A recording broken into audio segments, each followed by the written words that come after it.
안녕하세요. 김어준입니다. 지난 주말 카탈루냐 자치의회는 독립을 선언했고 이에 스페인 중앙정부는 자치의회 해산을 전명했습니다. 카탈루냐가 제2의 코소보가 될 수 없는 이유, 포털이 처음으로 메인에 띄운 관련 기사의 제목입니다. 코소보는 대량 학살을 경험했지만 카탈루냐는 민주적 권리를 누린 경우라 독립이 불가능하다는 내용입니다.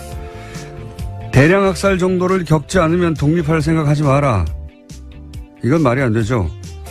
독립선언의 권리는 모든 인간에게 천부인권이 있듯이 그들 스스로에게 당연히 있는 겁니다. 그들의 선언을 외부에서 인정하느냐 아니냐의 문제가 그 다음 다를 뿐이죠. 그리고 그 인정 여부는 철저히 강자의 이해관계에 의해 좌우되어 온 게 국제사회의 현실입니다. 코소보는 학살을 당해서 독립이 인정된 게 아니라 러시아의 세르비아 동맹을 약화시키려는 미국의 전략적 지지가 있었기 때문 아닌가요? 그리고 그래서 코소보 독립을 러시아 중국은 여전히 인정하지 않는 거죠. 대량 학살을 겪는다고 독립이 보장됐으면 독가스 인종청소를 경험한 쿠르드는 진작에 독립을 했어야 합니다. 약소민족들이 최근 선언한 독립들 아마 대부분 실패하겠죠. 그래도 그 독립을 심정적으로라도 응원하는 게 우리 이익을 해치지도 않는데 우리 같은 식민 역사를 가진 사람들로는 자연스러운 것 같은데 이런 기사를 접할 때마다 매번 느끼는 겁니다만 왜 우리 언론은 미국이나 유럽은 어떻게 생각한다. 서구 강대국의 시선으로 바라본 분석만 있는 건가요? 저는 그게 너무 이상합니다. 김어준 생각이었습니다.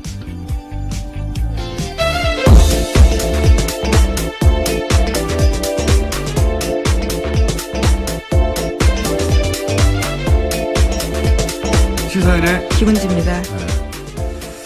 저는 이런 뉴스가 참 관심이 많은데 올해 어떠십니까? 네, 안 좋아 보이시는데요. 괜찮으신가요? 졸립니다. 네, 매우.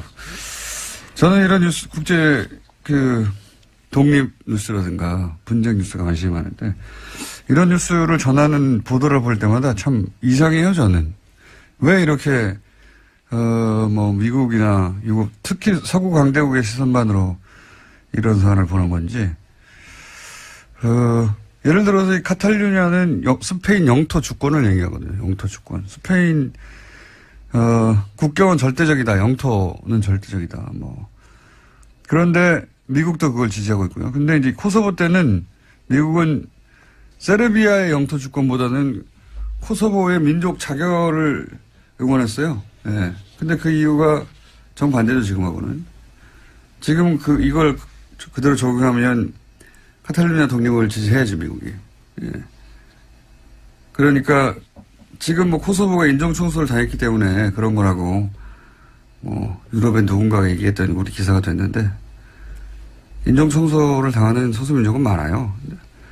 오히려 쿠르드 같이 인종청소를 가장 많이 당했는데 가장 많이 배신을 당한 게 쿠르드잖아요, 미국한테. 예. 네, 계속해서 전해드린 바가 있는데요. 그건 상관이 없는 거고 사실은 실제로는 이게 이제 세르비아 동맹국이니까 러시아가 그래서 미국은 코소보를 지지한 거고 정반대도 있어요. 크림 반도 때는 미국하고 러시아가 정확하게 반대로 행동합니다. 예.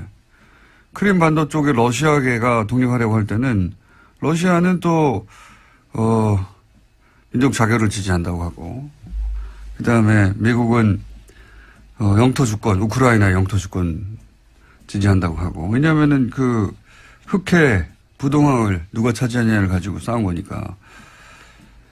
국제법상 무슨 대단한 원칙이 있는 것처럼 기사는 쓰는데 다 개뻥이에요. 관계들 자기들 마음대로 그때 자기들이 유리하면 지지하고 불리하면 반대하고 그러는 거죠. 강대국들은 자기 시선이 있잖아요. 자기 이익이라고 하는. 예. 우리 언론들도 우리만의 시각이 좀 있었으면 좋겠습니다. 이런 뉴스 전할 때.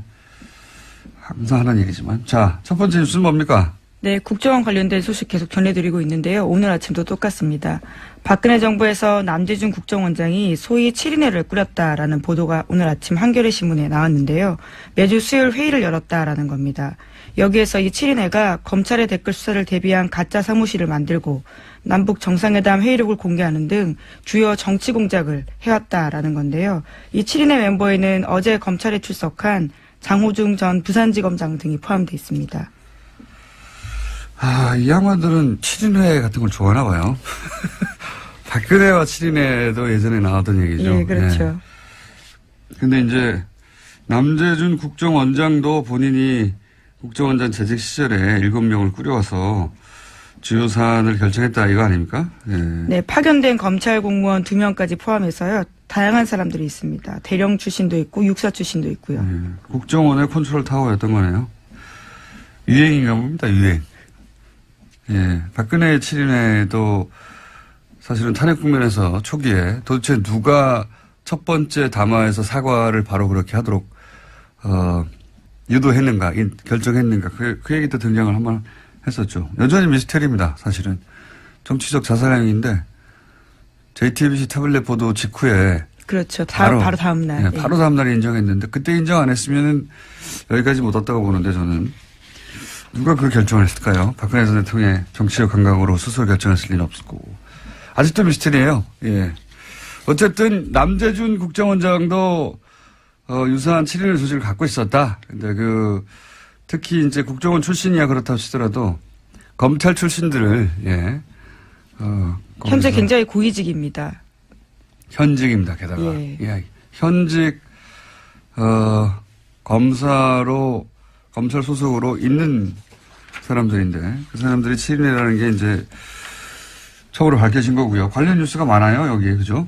예, 이들 국정원 파견 검사 같은 경우에는요. 국정원의 변호인 노릇도 했다라는 건데요. 조직적으로 검찰의 수사를 방해했다라는 겁니다. 특히 국정원 댓글 수사를 방해한 건데 최근에 검찰이 이와 관련된 대응 문건을 확보했습니다. 이 문건에 보면요.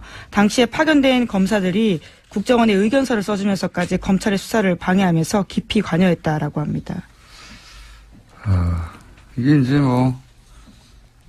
자신이 어디 소속인가에 따라 지속적으로 그 권력의 하수인 역할을 한 거죠. 사실 검찰 출신으로서 윤석열 검사나 혹은 최동욱 당시 검찰총장이 막 날아가지 않습니까? 예.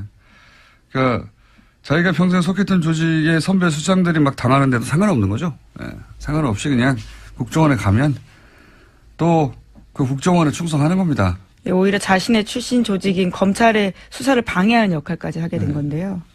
권력의 하수인이 돼서 출세를 하고 싶었겠죠. 예. 그래서 국정원에서 댓글 수사를 하는 검찰을 가장 방해한 자들은 국정원에 파견됐던 검사들이었다. 이런 내용입니다. 예. 네, 어제 JTBC가 관련된 내용을 여러 가지 보도했었는데요. 뿐만 아니라 국정원 직원들이 재판에 증인으로 나갔을 때 이와 관련해서도 꼼꼼하게 지침을 내렸다라고 합니다. 해당 검사들이요. 예, 증인도 코칭을 한 거죠. 국정원 직원들을 재판장에 가서 이렇게 해야 빠져나갈 수 있다.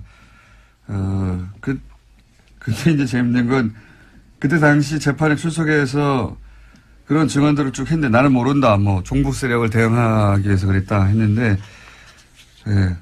최근에 다시 검찰 수사를 그 국정원 직원들이 이제 새로운 혐의 사실을 나왔으니까 받고 있는데 그때 했던 말들 다 거짓말이었다고. 네, 다 실토한 거죠 이제. 실토하고 있습니다. 예, 실토하고 있고 그럼 그때 거짓말을 시킨 사람이 누군가 이렇게 따져 들어가 봤더니 국정원 내에 파견 갔던 검찰 출신들이었다. 예. 네. 그런 검사들이었으니까 국정원을 파견시켰겠죠, 또. 예. 속속들이 밝혀지고 있네요. 네, 그래서 지난주 금요일에 검찰이 장호중 전 부산지검장 등을 비롯해서 7명의 사무실과 자택을 압수수색했습니다. 또 주말 동안에는 이재영 검사와 서천호 전 차장, 장 전 지검장을 소환 조사했습니다. 현재는 전보 조치돼가지고요. 부산지검장 자리에서 내려왔습니다. 그러니까 이제 검찰 내에서도 예를 들어서 검찰 내에서 검찰 출신들이나 지검장이 굉장히 높은 사람이거든요. 예. 네, 그렇죠. 지검장 정도로 수사할 때 반발이 있거나 또는 잡음이 있을 수 있는데 이건 없어요. 예, 없는 것이 검찰 내에서도 뭐 동정을 받을 여지가 전혀 없는 것이 검찰이 수사하는데 검찰을 수사를 방해하려고 가짜 세트를 만든 거 아닙니까? 지금 그걸 했던 사람들이라는 거죠 지금. 예. 세트로 가짜 사무실을 만들어 놓고 가짜 서류를 잔뜩 그 안에 집어넣어 놓고 거기를 압수수색하도록 한 사람들이 사실은 그런 일을 결정하고 컨트롤 타워 역할을 하고 이제 뭐 증언을 코칭하고 하는 게 다 검찰 출신이었다. 그런 얘기입니다. 예. 그 관련 뉴스가 쭉 많고요. 근데 그분들이 지금 구속됐다. 또는 수사받고 있다. 그렇죠. 예. 이런 얘기들. 저도 뉴스가 너무 많이 쏟아져서 도대체 누가 구속됐다는 건지. 예. 댓글 수사하고 있는데 그래서 검찰 출신들이 이런 일을 했다는 게 이제 관련 뉴스로 많이 쏟아졌습니다. 주말에. 네. 자, 다음은요. 네, 2008년 이건희 삼성 회장이 차명 계좌에 숨겨둔 4조 4천억 원대 돈이 있었다라는 바를 말씀드린 바가 있는데요. 차명 계좌에 부과되기 때문에 세금을 내지 않았었습니다. 당시에 금융당국의 판단이 그랬었는데요. 하지만 이 사실이 드러나자 최근에 9년 만에 금융위원회가 차명 계좌에 대한 유권 해석을 원점으로 재검토하기로 했습니다. 그래서 과세가 가능하다라는 입장을 내놓을 예정이라고 합니다. 금융위원회 주요 인사들은 뭐 바뀌지 않았다고 해요. 정권이 바뀐 거죠. 예. 정권이 그렇죠. 바뀐 유권 해석이 바뀌는 거니까요. 정권이 바뀐 것이고요. 과징금 부과 대상은 아니라고 했는데 이렇게 되면은 조 단위는 아니고 그죠? 예.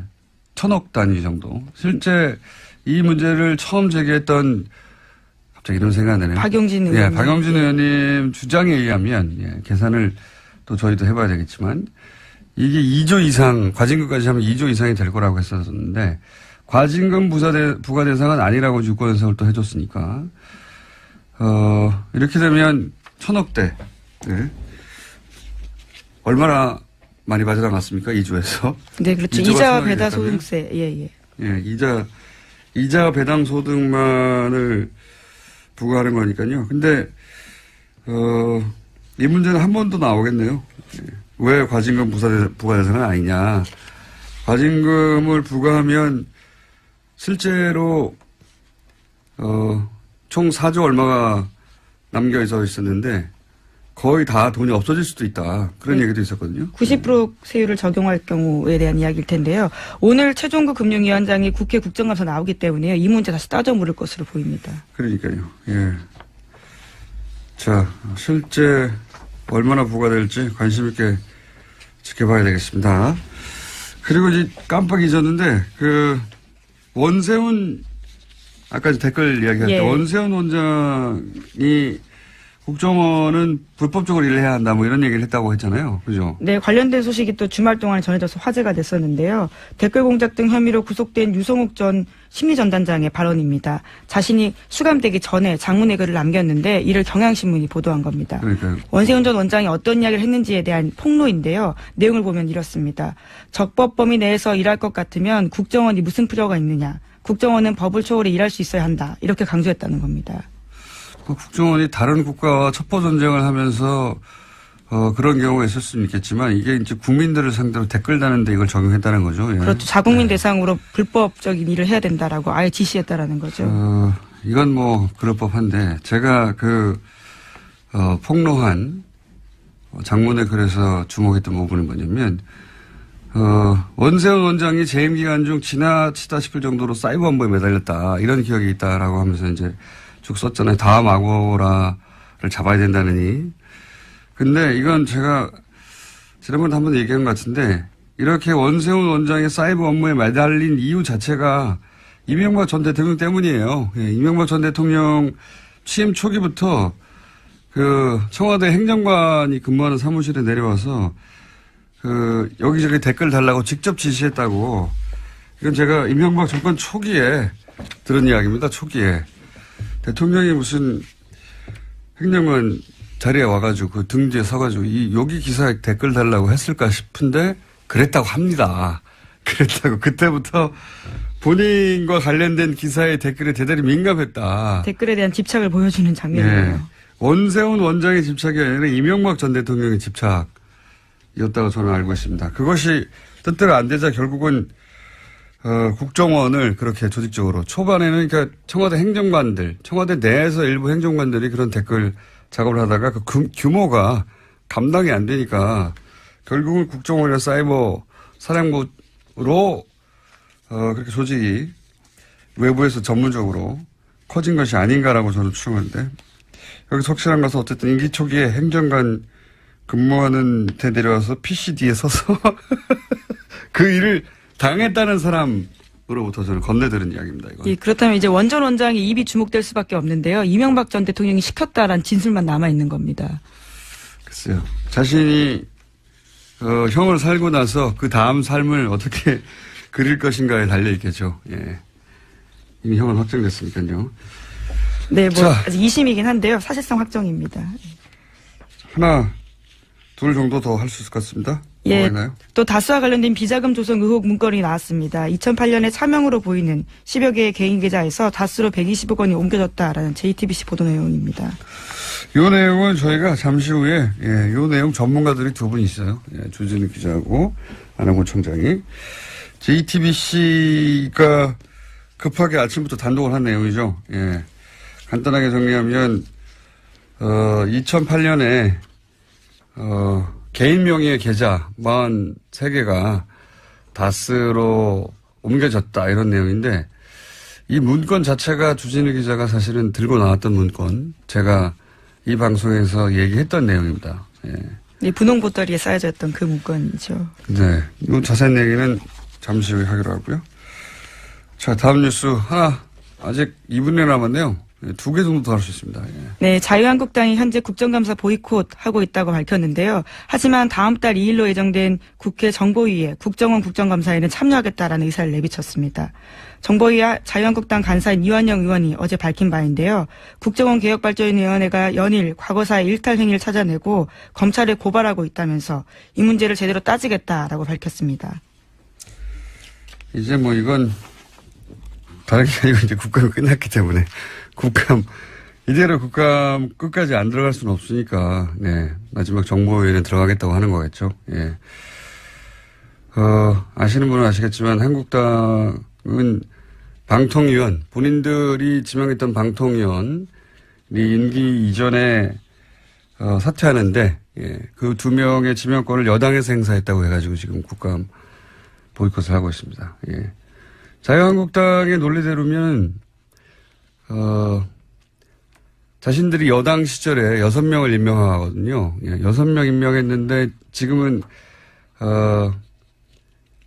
야당이 되면 이제 3명으로 줄잖아요. 심지어 야당도 다양해졌습니다. 과거와 다른데요, 처지가요. 예, 야당이 되면 이제 줄어드는데 숫자가 그걸 인정할 수 없어서, 예, 자신들이 한번 임명했던 사람들이 보궐이 되면 그 사람들을 자기가 야당이 됐더라도 계속 지명해야 된다는 논리로 이제 보이콧을 하는데 이 논리대로면 6명을 여당일 때 지명했어요. 자신들이 야당이 됐어요. 이제 3명으로 줄어야 되는데, 임기 직전에 다 사퇴하게 만드는 겁니다. 그러면은 영원히 6명을 지명할 수 있어요. 이런 논리대로면. 왜냐하면 임기 전에 6명은 자유한국당에 배정됐다는 주장이거든요. 야당이냐 여당이냐 아니가. 놀라운 아니라. 주장입니다. 예, 그래서 이 논리대로면 여당 상관없이 자유한국당은 항상 6명을 할 수 있습니다. 임기 직전에 사퇴시키고 계속 보궐시키면 되죠. 연속해서. 말이 안 되는 주장인데. 어쨌든 그 이유 때문에 국감 보이콧을 했는데 큰 반향이 없자, 예. 막판에는 참석하려고 하는데 그게 이제 마침 국정국감입니다. 뭐 있나요 또? 예, 하나 더 소식 전해드리면요. 네. 예, 김무성 바른정당 의원 등 당내 통합파 의원들이 어제 회동을 가졌습니다. 그리고 오늘 11월 1일에 개최 예정인 의원총회를 전후로 해서 탈당을 할 예정이라고 합니다. 선도 탈당. 이게 아니라 한 번에 움직이려고 하는 거군요. 예. 네, 11월 3일에는 또 자유한국당의 박근혜 전 대통령 관련해서 출당 관련된 최고위원회가 있거든요. 여러 가지로 분수령이 될 자리가 있다라는 주장입니다.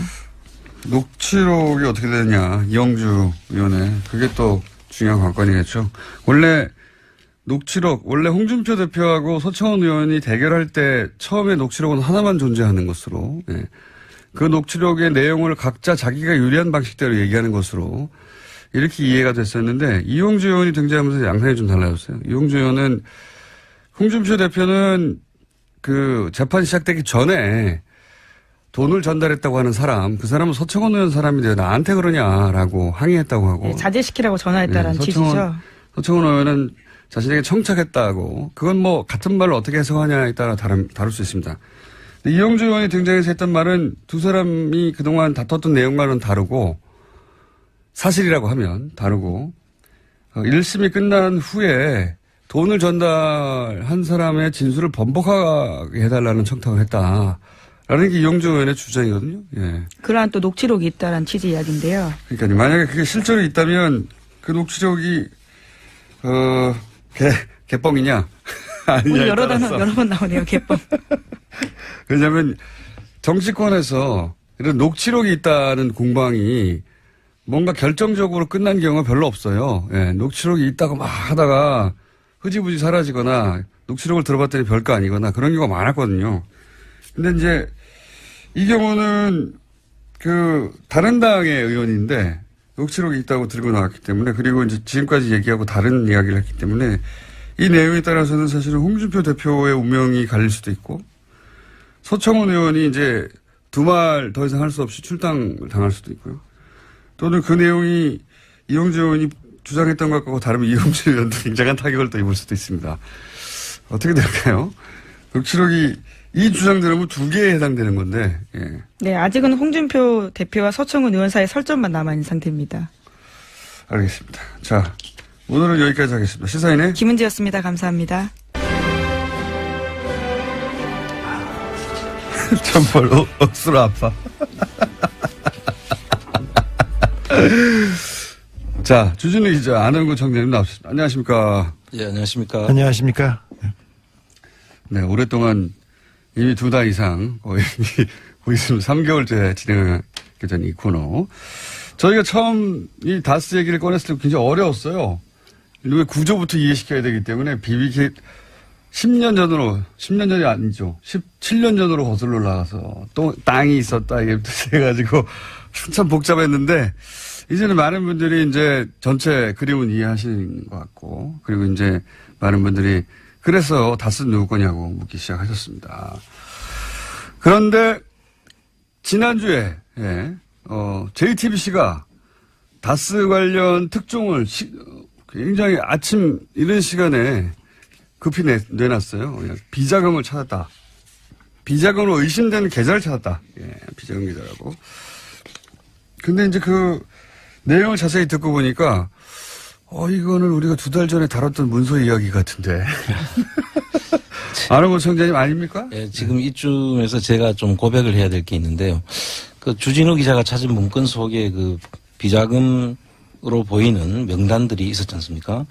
그걸 제가 하도 아무도 안 받길래 제가 그 JTBC에 그걸 줬어요, 사실은. 주진우 기자한테 상당히 미안하게 생각하는데. 아니, 그 말은 하고 해야 될 거 아니야, 말은.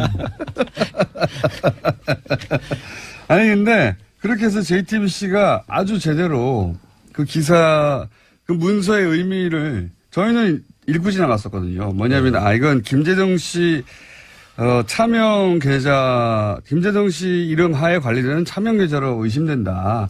이것이 결국 비자금 아니겠는가. 이런 식의 아주 짧은 코멘트만 하고 넘어갔어요. 예. 예, 그랬는데 여기서 JTBC는 뭐랑 매치를 시켰냐면 이거는 JTBC의 공입니다. 공인지 실수인지 앞으로 밝혀지겠지만 2008년에 이제 정호영 특검이 있었습니다. 정호영 특검이 도곡동 땅에 소위 말해서 BBK 특검이었죠. 예. BBK 특검. 덮어주기 특검이었죠. 예. 그 특검 때 실제로 다스의 차명 계좌로 약 120억 대의 비자금이 조성된 거를 찾고도 덮어버렸다. 이런 얘기 저희 방송에서 몇 번 했는데 액수가 거의 비슷해요. 예. 그래서 JTBC는 소위 이제 정호영 특검이 덮었다고는 120억 대 비자금의 계좌를 확보한 것으로 이해한 겁니다. 그렇게 지금 보도가 나갔고. 예. 네. 네. 그럴 수도 있죠. 그것도 안원구 청장의 공이 큰 것 같은데, 아니에요. 그 아니에요. 그 정호영 특검이 찾은 그 비자금은, 네. 그때 당시 사장 김성우라는 사장이 그 권안무개 전무랑 해서 관리하던 따로 MB는 모르던 자금이었어요. 그래서 그 MB는 모르던 비자금을 찾아서 MB 쪽 다스한테 돌려준 게 그때 100억 원대 그 자금이었고. 이명박 전 대통령이 모르던 비자금이 있을 수 있습니까? 모르는 것으로 했겠죠. 자, 2007년까지는 네. 다스는 이명박의 회사고 이명박이 수시로 돈을 찾아가요. 그러기 위해서는 전산화를 시키면 안 돼서 수기로 장부를 만들었어요. 수기로. 그래서 장부를 만들고 돈을 계속 빼갔습니다. 선거 때마다 이렇게 빼가고 왔다 갔다 했는데, 워낙 그렇게 장부도 제대로 안 되고 전산화도 안 됐으니까 이거 빼먹기 좋지 않습니까? 그럼 이명박 전 대통령 잘못이 없죠. 그 비자금에 대해서 몰랐다면. 자, 100몇억에 대해서는 없는데 그것만 비자금이냐? 그것 말고 또 있어요. 이번에 나왔던 그거는 이것 말고 또 다른 비자금이었고요. 아니 그러니까 이제 그러면 정리를 해보자면 정호영 특검이 찾았던 120억 그 비자금은 그러니까 MB는 모르고 그 임직원들이 해먹다가 걸린 돈이었어요. 라고 지금 주진우 기자는 알고 있는 것이고. 그럼 그 자금들을 다스로 옮겼는데. 그 자금을 그걸 현실화한 것이다. 이런. 네네, 그렇죠. 그렇습니다. 그 부분은 또 다르게 얘기했는데 지난번에 우리가 방송에서 대통령 되기 전에. 못 알아듣고 있어요. 지금 혼자 진도 나가지 말고. 자. 지난번에 저희가 대통령 안가에서 대통령이 되기 직전에 그러니까 당선자 시절에 안가에서 이동영이라는 사람이 오고 어떤 사람이 와서 사장을 잘라라 말라 이렇게 해서 안가에 왔다는 얘기를 잠깐 했었어요. 근데 그때 다뤄진 잠깐만 혼자 막 진동하는데 한 달 전쯤에 이명박 전 대통령이 된 이후로도 다스의 인사와 관련해서 직접 지시를 안가에서 내렸다 이런 얘기를 한 적이 있습니다. 네. 그 내용을 지금 혼자 막 진도 나가고 있는 거예요. 그런데 자, 인사와 그 비자금 얘기였는데 비자금을 어떻게 처리할 것인지에 대한 회의가 그때 있었어요. 그런데 다스의 비자금은 너무나 많아서 그 120원 그 특검이 발견했던 120억 덩어리는 다른 덩어리고요. 이 장부 이게 원장이 여기에요. 연필로 이렇게 메모하고 했던 원장인데. 그럼 그건 내한테 준 거 아닌데? 그거예요. 잠깐만 기다려보십시오. 또 새롭게 나왔네요. 이거는. 그거 아니에요? 저거 아니에요? 이거 아니고, 그때 당시에. 또 다른 거예요. 그럼 여기 있어. 비자금이 여러 갈래가 있었네요. 자, 그러니까 비자금이 여러 갈래가 있고. 아니, 이런 회의는 밖에서 다 하신 다음에 들어오셔야지. 아니, 지금 여기 비자금 덩어리는 여러 덩어리가 있고 120억은 다른 겁니다. 비자금이. 잠깐만. 정리를 다시 하자면, 이게 무슨 얘기를 하고 있냐면요. 못 알아들어요, 이렇게 가면. 자, 저희가 2달 전쯤에, 김재정 씨는 다스의 소유주라고 이명박 전 대통령이 주장했던 처남입니다. 근데 사망을 하죠. 사망을 해서, 사망을 했을 때, 김재정 씨와 몇몇의 차명으로 관리되던 계좌가 40개 이상 있었어요. 예. 그 계좌에서 약 120억이 회사로 들어갑니다. 다스 회사로. 그 문서에 대해서는 저희가 2달 전쯤에 김재정 씨 관리하에 있던 차명이 사망을 하자 아마 들어오나 보다. 이렇게 설명을 했고. 근데 JTBC가 이 문서를 2008년에 정호영 특검이 120억대 비자금을 조성했다고 하는데 요게 요 돈이구나. 라고 추정된다고 보도를 했어요. 했으나 제가 설명 좀 주진우 기자의 주장은 그 돈은 그 돈대로 따로 있고 예. 더 좋은 뉴스죠. 예. 또 있다니까. 아니 그렇죠. 비자금이 많이 있었어요. 비자금 그 돈은 그 돈대로 100억대 따로 있고 100억대 덩어리는 여러 덩어리가 있었어요. 제가 비자금을 하나만 공개할게요. 저한테 기자들이 취재하기 좀 버겁고 어렵고 그러면 안원구청장한테 가시면 아까 단독도 막 주시니까 그러니까 자, 가면 됩니다. 다른 비자금 공개할게요. 여러 비자금 덩어리가 있어요. 100억짜리. 자, 2007년도에 그 대선 직전에 다스 실소유주 논란 나오고 그리고 검찰이 수사를 했어요. 특검 전에. 그때 그래서 자금을 자꾸 정리하게 되는데 백억대, 수십억대 이렇게 덩어리가 있는데 120억은 또 다른 덩어리고 100억짜리 비자금 하나 제가 공개하겠습니다. 2007년도에 경주 외환은행 그 지점에서 문 닫기 30분 전이었어요. 그때 김진 사장 아시죠? 예, 알죠. 김진 사장 이영배라는 사람은 또 다른 다스의 차명회사 금강이라는 데 대표예요. 이 사람이 가서 100억짜리 수표를 한 장 찾았어요. 2007년 며칠 날? 2007년도에 예. 며칠 날인지는 몰라 나도. 경주 외환은행 지점에서 100억짜리 수표를 사장과 이영배 금강 대표가 와서 100억짜리 수표를 하나 찾았다. 수표를 하나 찾아가서 MB한테 갖다 줬답니다. MB한테 갖다 줬다. 네, 그때가 언제쯤이었냐면 라고 이 누군가가 지금 제보를 한 제보했어요. 거죠.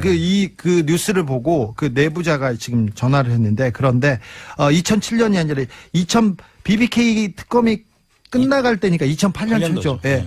2008년 초였고 꼬리볶음탕을 먹기 2, 3일 전이었다고요. 구체적인 날짜를 하고 있습니다. 꼬리볶음탕을 먹기 2, 3일 그건 전. 2008년 그 2월 달이죠. 네. 그 담당 직원은 아직도 다스에서 격리 직원으로 있는데 이 100억을 찾고 이 관여했던 사람은 조땡땡입니다. 조땡땡. 그렇습니다. 이건 또 다른 비자금입니다. 다스의 비자금입니다. 100억짜리입니다. 그 비자금 심플한 거. 세 가지 종류가 일단 오늘 거론되고 있습니다. 네. 하나는 2달 전쯤에 저희가 김재동 씨 사망 이후에 계좌와 번호가 쭉 나온 게 있거든요. 예. 그게 120억대였어요. 그리고 2008년 정호영 특검 때 비자금을 찾았는데 회사에서 덮어버렸다고 하는 비자금이 있습니다. 그 비자금과 김재동 씨 비자금이라고 추정되는 내용이 같은 건 줄 알았더니 다른 거예요. 다른 거라고 이제 주진희 기자는 주장하고 있고 JTBC에서는 아니 JTBC 몰라 그거 모르는 JTBC는 같다고 생각을 해서 네. 예, 그렇게 JTBC 추정을 한 에서 것이고 본 자료는 예. 어떤 자료냐면 그 개인 명의로 돼 있는 그래 명의로 있는 자료 자금을 다스로 넘긴 자료죠. 다스로 옮긴 자료예요. 그러니까 그때 무슨 우리가 이야기냐면 설명한 게 맞아요. 예. 그 이야기는 뭐냐면 실시간으로 회의 중입니다. 지금 이 돈은 무슨 돈인가? 그 자금들은 이제 정호영 특검이 지금 추정해 보면 정호영 특검이 있다고 했잖아요. 그거를 아마 이제 있다고 해서 그거를 현실화 시켜서 덮으려고 했던 거 아닌가. 그럴 수도 추정할 수 있겠습니다. 자, 근데 그럴 수도 비자금 덩어리가 있겠습니다. 지금 다른 덩어리가 하나 있죠. 한 덩어리만 더 얘기할게요. 이게 무슨 얘기냐면 정호영 특검이 비자금이 있다고 하니까 이게 두 분만 알아들으면 뭐해요. 두 분이 회의는 밖에서 하고 방송 내용을 해야 되는데 두 분은 지금 합의를 봤습니다. 어떻게 합의를 봤느냐. 정호영 특검이 120억대 있다고 하는데 그러면 그게 비자금이 아니라고 예. 이제 맞춰야 되잖아요. 그래서 김재동 씨 차명 중에 120억대를 이렇게 두드려 맞춰가지고 그걸 해명하려고 했던 거 아니냐. 이런 지금 설명입니다. 그리고 지금 주 기자가 준 제가 이 자료는 네. 그 자료가 아니죠. 그 자료가 아닙니다. 다른 자료예요. 예, 다른 비자금 비자금 정보. 그러니까 기자들 오시면 내가 다 드릴게. 자, 그리고 하나 더. 잠깐만. 비자금 하나 더 공개하자고. 잠깐만, 비자금 그래서 세 가지 종류가 지금 거론이 됐고요. 다른 덩어리 또 줄게. 자, 네 번째 덩어리가 나오려고 합니다. 네 번째 덩어리입니다. 네. 강남 교보생명. 강남 교보생명. 옛날에 제일생명 사거리에 있었는데 거기에 있는 교보생명 지점에서 이병모. 이 사람은 청계재단을 할 때 나오는데 지금도 청계재단에 있죠. 재단에 있습니다. 네. 그리고는 김백준 씨와 함께 그 이명박의 그 자금 관리안이고 집사하고 건물 관리하는 분인데 이 사람이 돈을 찾아다가 다시 이명박한테 입금시킵니다. 돈을 얼마를 찾았어요? 여기는 수십억 된 것 같습니다. 수십억대. 자, 몇 가지 덩어리가 있는데 이 덩어리가 별개의 덩어리인데 그때 특검이 그 BBK 특검 때 이 비자금을 검사들이 다 파악했어요. 이것도 있고 저것도 있고 저것도 있다. 지금 얘기한 경주 외환은행 지점에서 문 닫기 30분 전에 김진 사장하고 이영배 대표가 100억 수표를 찾아가지고 전달했다고 하는 거는 이것도 검찰이 파악하고 있는 겁니까? 아니, 그거는 이제 돈이 있다는 거를 검찰이 파악해서 알고 있는데 클리어 되니까 꼬리곰탕 먹기 며칠 전이지 않습니까? 그러니까 의혹을 다 털어주지 않습니까? 털어주니까 자신있게 그냥 돈을 찾아가지고 그냥 갔죠. 털어주기로 결정돼 있으니까. 자, 근데 검사들이 다 알고 있었어요. 그래서 특검에서 그때 검사들이 파악한 비자금이 200억이 넘었어요. 100억대가 아니었어요. 그러니까 정호영 당시 특검이 당시 파악한 금액도 100억대가 아니라 200억대였다. 훨씬 넘었어요. 예. 그랬는데 그래서 삼성 서울병원에서 그때 이상은이 조사를 받으려고 하니까 삼성 VIP실, 삼성병원 19층 VIP실에 숨었어요. 숨어서 누가? 이상은요. 아, 이상은 회장이. 회장이. 지금 현재 다스 회장입니다. 네, 예. 회장을 조사하려고 하니까 거기 글로 가서 그냥 병원에 있었는데 검사들이 와가지고 비자금에 대해서 처음에는 막 물었어요. 근데 나중엔 다 덮어졌죠. 근데 특검의 결과는 어쨌든 다 덮어진 걸로. 다 덮어졌습니다. 네. 근데 특검에서 이미 200억이 넘는 수많은 비자금 계좌와 비자금 덩어리가 있는 것을 확인하고 다 덮어졌습니다. 100억대가 아니라 200억대였는데 덮어줬다. 네. 그러면은 또 JTBC가 보도한 것과 또 다른 또 관점인 거죠. 또 달라진 게 있네요. 여하간 JTBC는 JTBC 관점이 안원구청장 관점이니까 그 서류를 분석하고 그런데 얘기를 조금 더 해보자면 덩어리가 이렇게 있는 성격이 아예 다른 거라고요. 그러니까 JTBC의 관점이 자연스러운 관점이긴 합니다. 시기가 맞기 때문에 예. 120억대가 있었다고 정호영 특검이 발견했는데 덮었다고 최근에 보도가 됐잖아요. 네. 예. 그 금액과 이 금액이 대충 거의 비슷하기 때문에 거의 맞는데 예. 거의 맞아서 그래서 다스에서 해외에 있는 계좌들을 가지고 120억을 만들었을 수는 있어요. 근데 하지만 그때 정호영 특검이 120억 원대 비자금이 나왔다는 거 한 것은 MB 몰래 딴 주머니 찬 다스의 임직원들에 대한 임직원들이 만들어 놓은 비자금이었어요. 그러니까 또 다른 비자금 덩어리였던 거죠. 자, 비자금 덩어리가 여러 개 나왔고 심상정 의원도 사실은 JTBC가 보도한 그 내용이 정호영 특검이 덮은 그 비자금이 아니냐. 왜냐하면 규모가 120대거든요. 시기가 맞고 그래서 이제 그렇게 예, 생각을 한 것 같고 지금 주진우 기자의 주장으로는 아니 더 많이 120억의 특검이 덮은 거여도 상관없고요. 그러면 밝혀진 거고요. 그게 아니라 별게 더 있으면 더 좋죠. 또 나온 거니까. 아니 그러니까 또 다른 덩어리. 또 다른 덩어리가 있다. 그때 100억은 소위 이제 그 다스 내부에서 해먹은 비자금이고 그거 외에 또 이명박 전 대통령이 비자금을 받아갔던 것들이 몇몇이 네. 있다. 네. 특정 외환은행과 그다음에 특정은행과 교보생명 지점에서 등등. 이건 정확한 내용은 이제 세무조사나 검찰 수사에서 정확하게 밝힐 필요가 있다 그렇게 보여집니다. 아, 덩어리가 너무 많이 나오니까 이제 헷갈리기 시작했는데 차근차근 하려고 그러는데 갑자기 JTBC가 나오는 바람에 한꺼번에 당시에 2007년도에까지는 다스에서는 그런 큰 회사에서 뭐 장부가 수기였어요. 그러니까 그냥 종이로 써가지고 이렇게 갖다 두는 다음 주에 제가 수기 장부를 하나 이렇게 샘플을 가져올게요. 장부에서 찾아와서. 그런데 다 어디서 가져오나 몰라요. 2008년도에 그 특검이 시작됐지 않습니까? 그래서 그 당시에 양산 폐기물 업체에 1톤차 분량 3개를 가져다가 이렇게 폐기했어요. 근데 폐기했던 그 직원이 또 보낸 또 편지를 하나 제가 조금만 읽어드릴게요. 2007년 10월에서 11월에 MB가 대통령 선거하기 전에 BBK 주가 조작 사건과 다스 실소유주 사건들로 검찰 조사가 있었는데 자료를 숨기기 위해서 어떻게 했냐면은 다스에서는 모든 서류를 모든 장부를 태웠대요.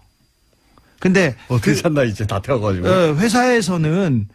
회사에서는 그 도저히 다 태우기가 어려우니까 1톤 트럭 세대 분량으로 회사 관련 서류를 부산 관련 양산국도변 고물상에 옮겨가지고 파쇄해가지고 처분하였습니다. 그때 당시 권전무, 문부장, 손대리 협의하에 자료를 옮기고 폐기하였는데 그때 자료 중에는 공문 형식으로 된 BBK 관련 자료와 돈을 주고받는 영문 서류가 있었고요. 맨 마지막에 이 서류에는 MB의 사인이 있었다는 겁니다.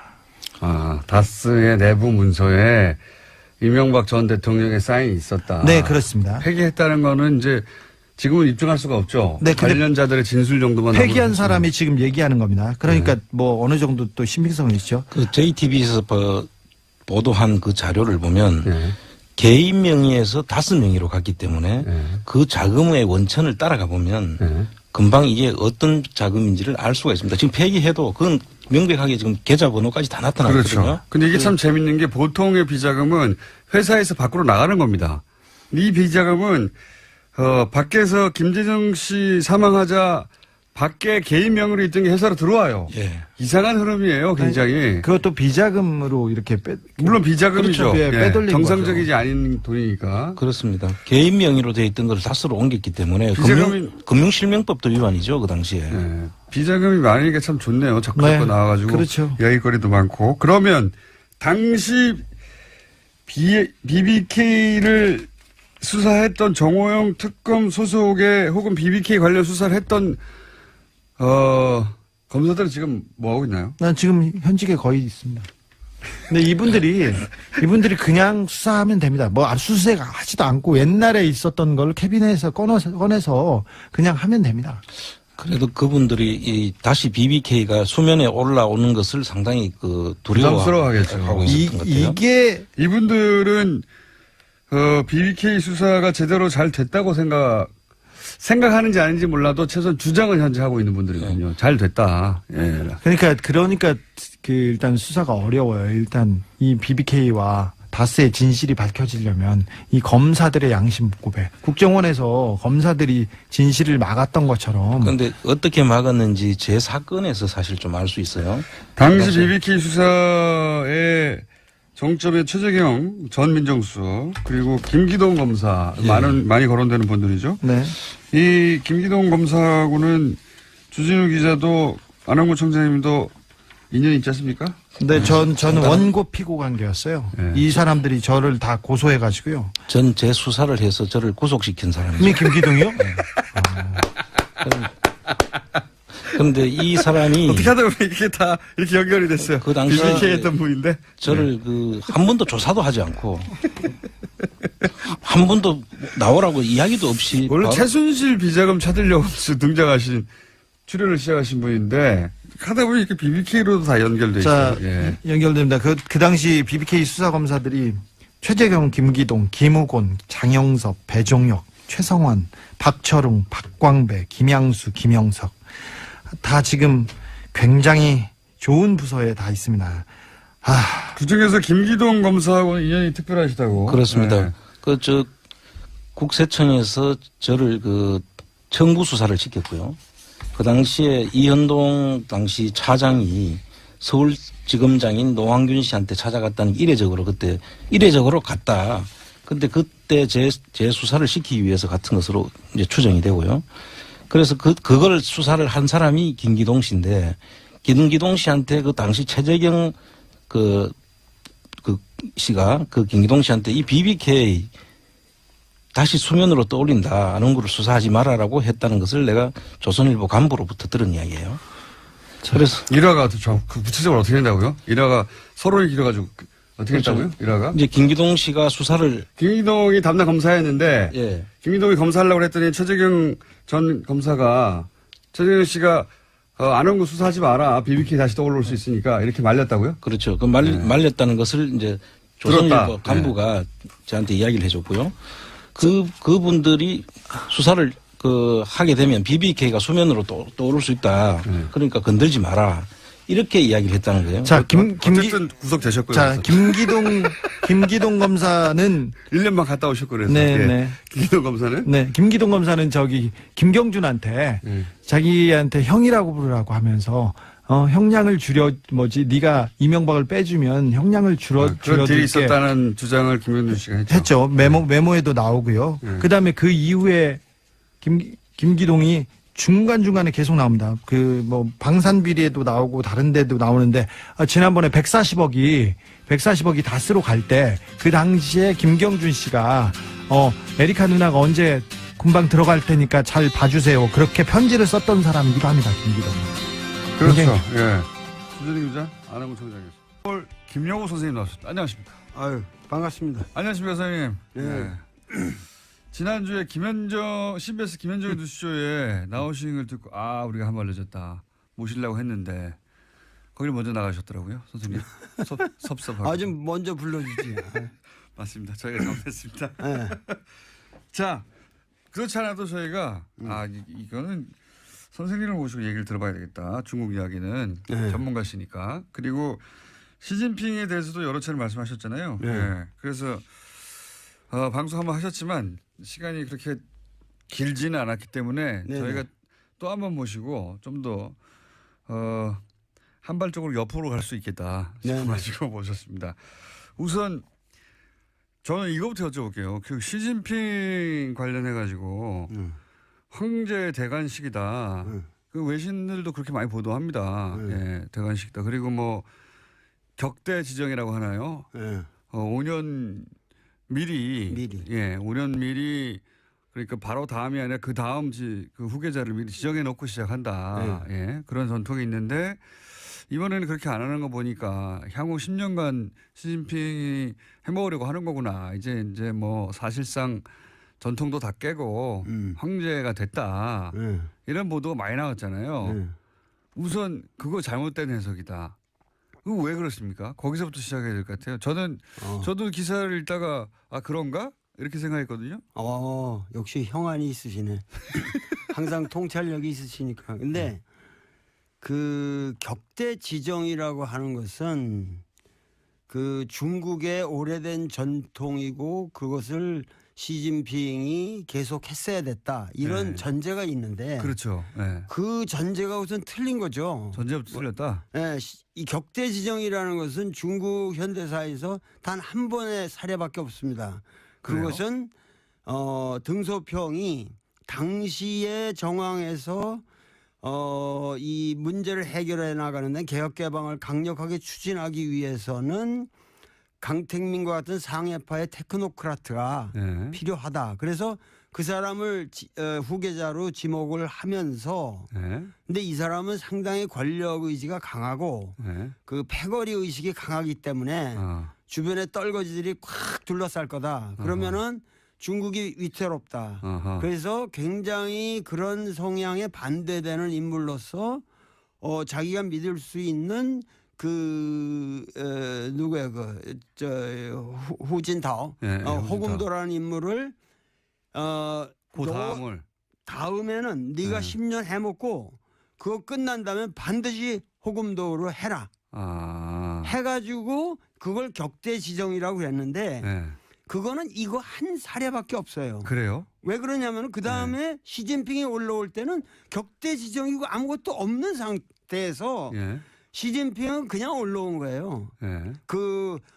이 소위 말해서 강택민 상해파와 이 호금도 후진타오 공청단 이 안위성 사람인데 안위파들 뭐 이래가지고 그 사이에서 서로 견제할 때 하다가 엉뚱한 전혀 그 물망에 없었던 인물이 갑자기 튀어오르게 된 거예요. 그러니까 두 파를 견제시켜서 네. 격대 지정이라는 게 오랜 전통이 아니라 유파가 계속 집권하게 되면은 이제 문제가 생길 것 같으니까 미리 정반대파를 지목해 뒀고 그게 첫 번째 사례일 뿐 그 이후로는 이런 전통에 의해서 계속 굴러간 게 아니다. 아니죠. 그래서 이 시진핑이라는 사람은 격대 지정과 무관하게 계파 간의 이 밸런싱의 문제로 갑자기 이상하게 튀어올라가지고 된 사람이에요. 이쪽 파도 아니고 저쪽 파도 아니고. 저쪽 파도 아니고. 그리고 양쪽 파를 자기가 된다면 다 졌거든요. 어떤 의미에서. 그러니까는 이 5년 동안에 이 사람은 굉장히 피눈물 나는 노력을 했고 그 5년간의 결실 이후에 사실은 격대 지정할 이유가 없는 거죠. 왜냐하면 자기가 원하는 그러한 정책을 강력하게 밀기 위해서는 또다시 황태자를 만들면 이건 구식이란 말이죠. 그거는 봉건적인 그 지정 방식이거든요.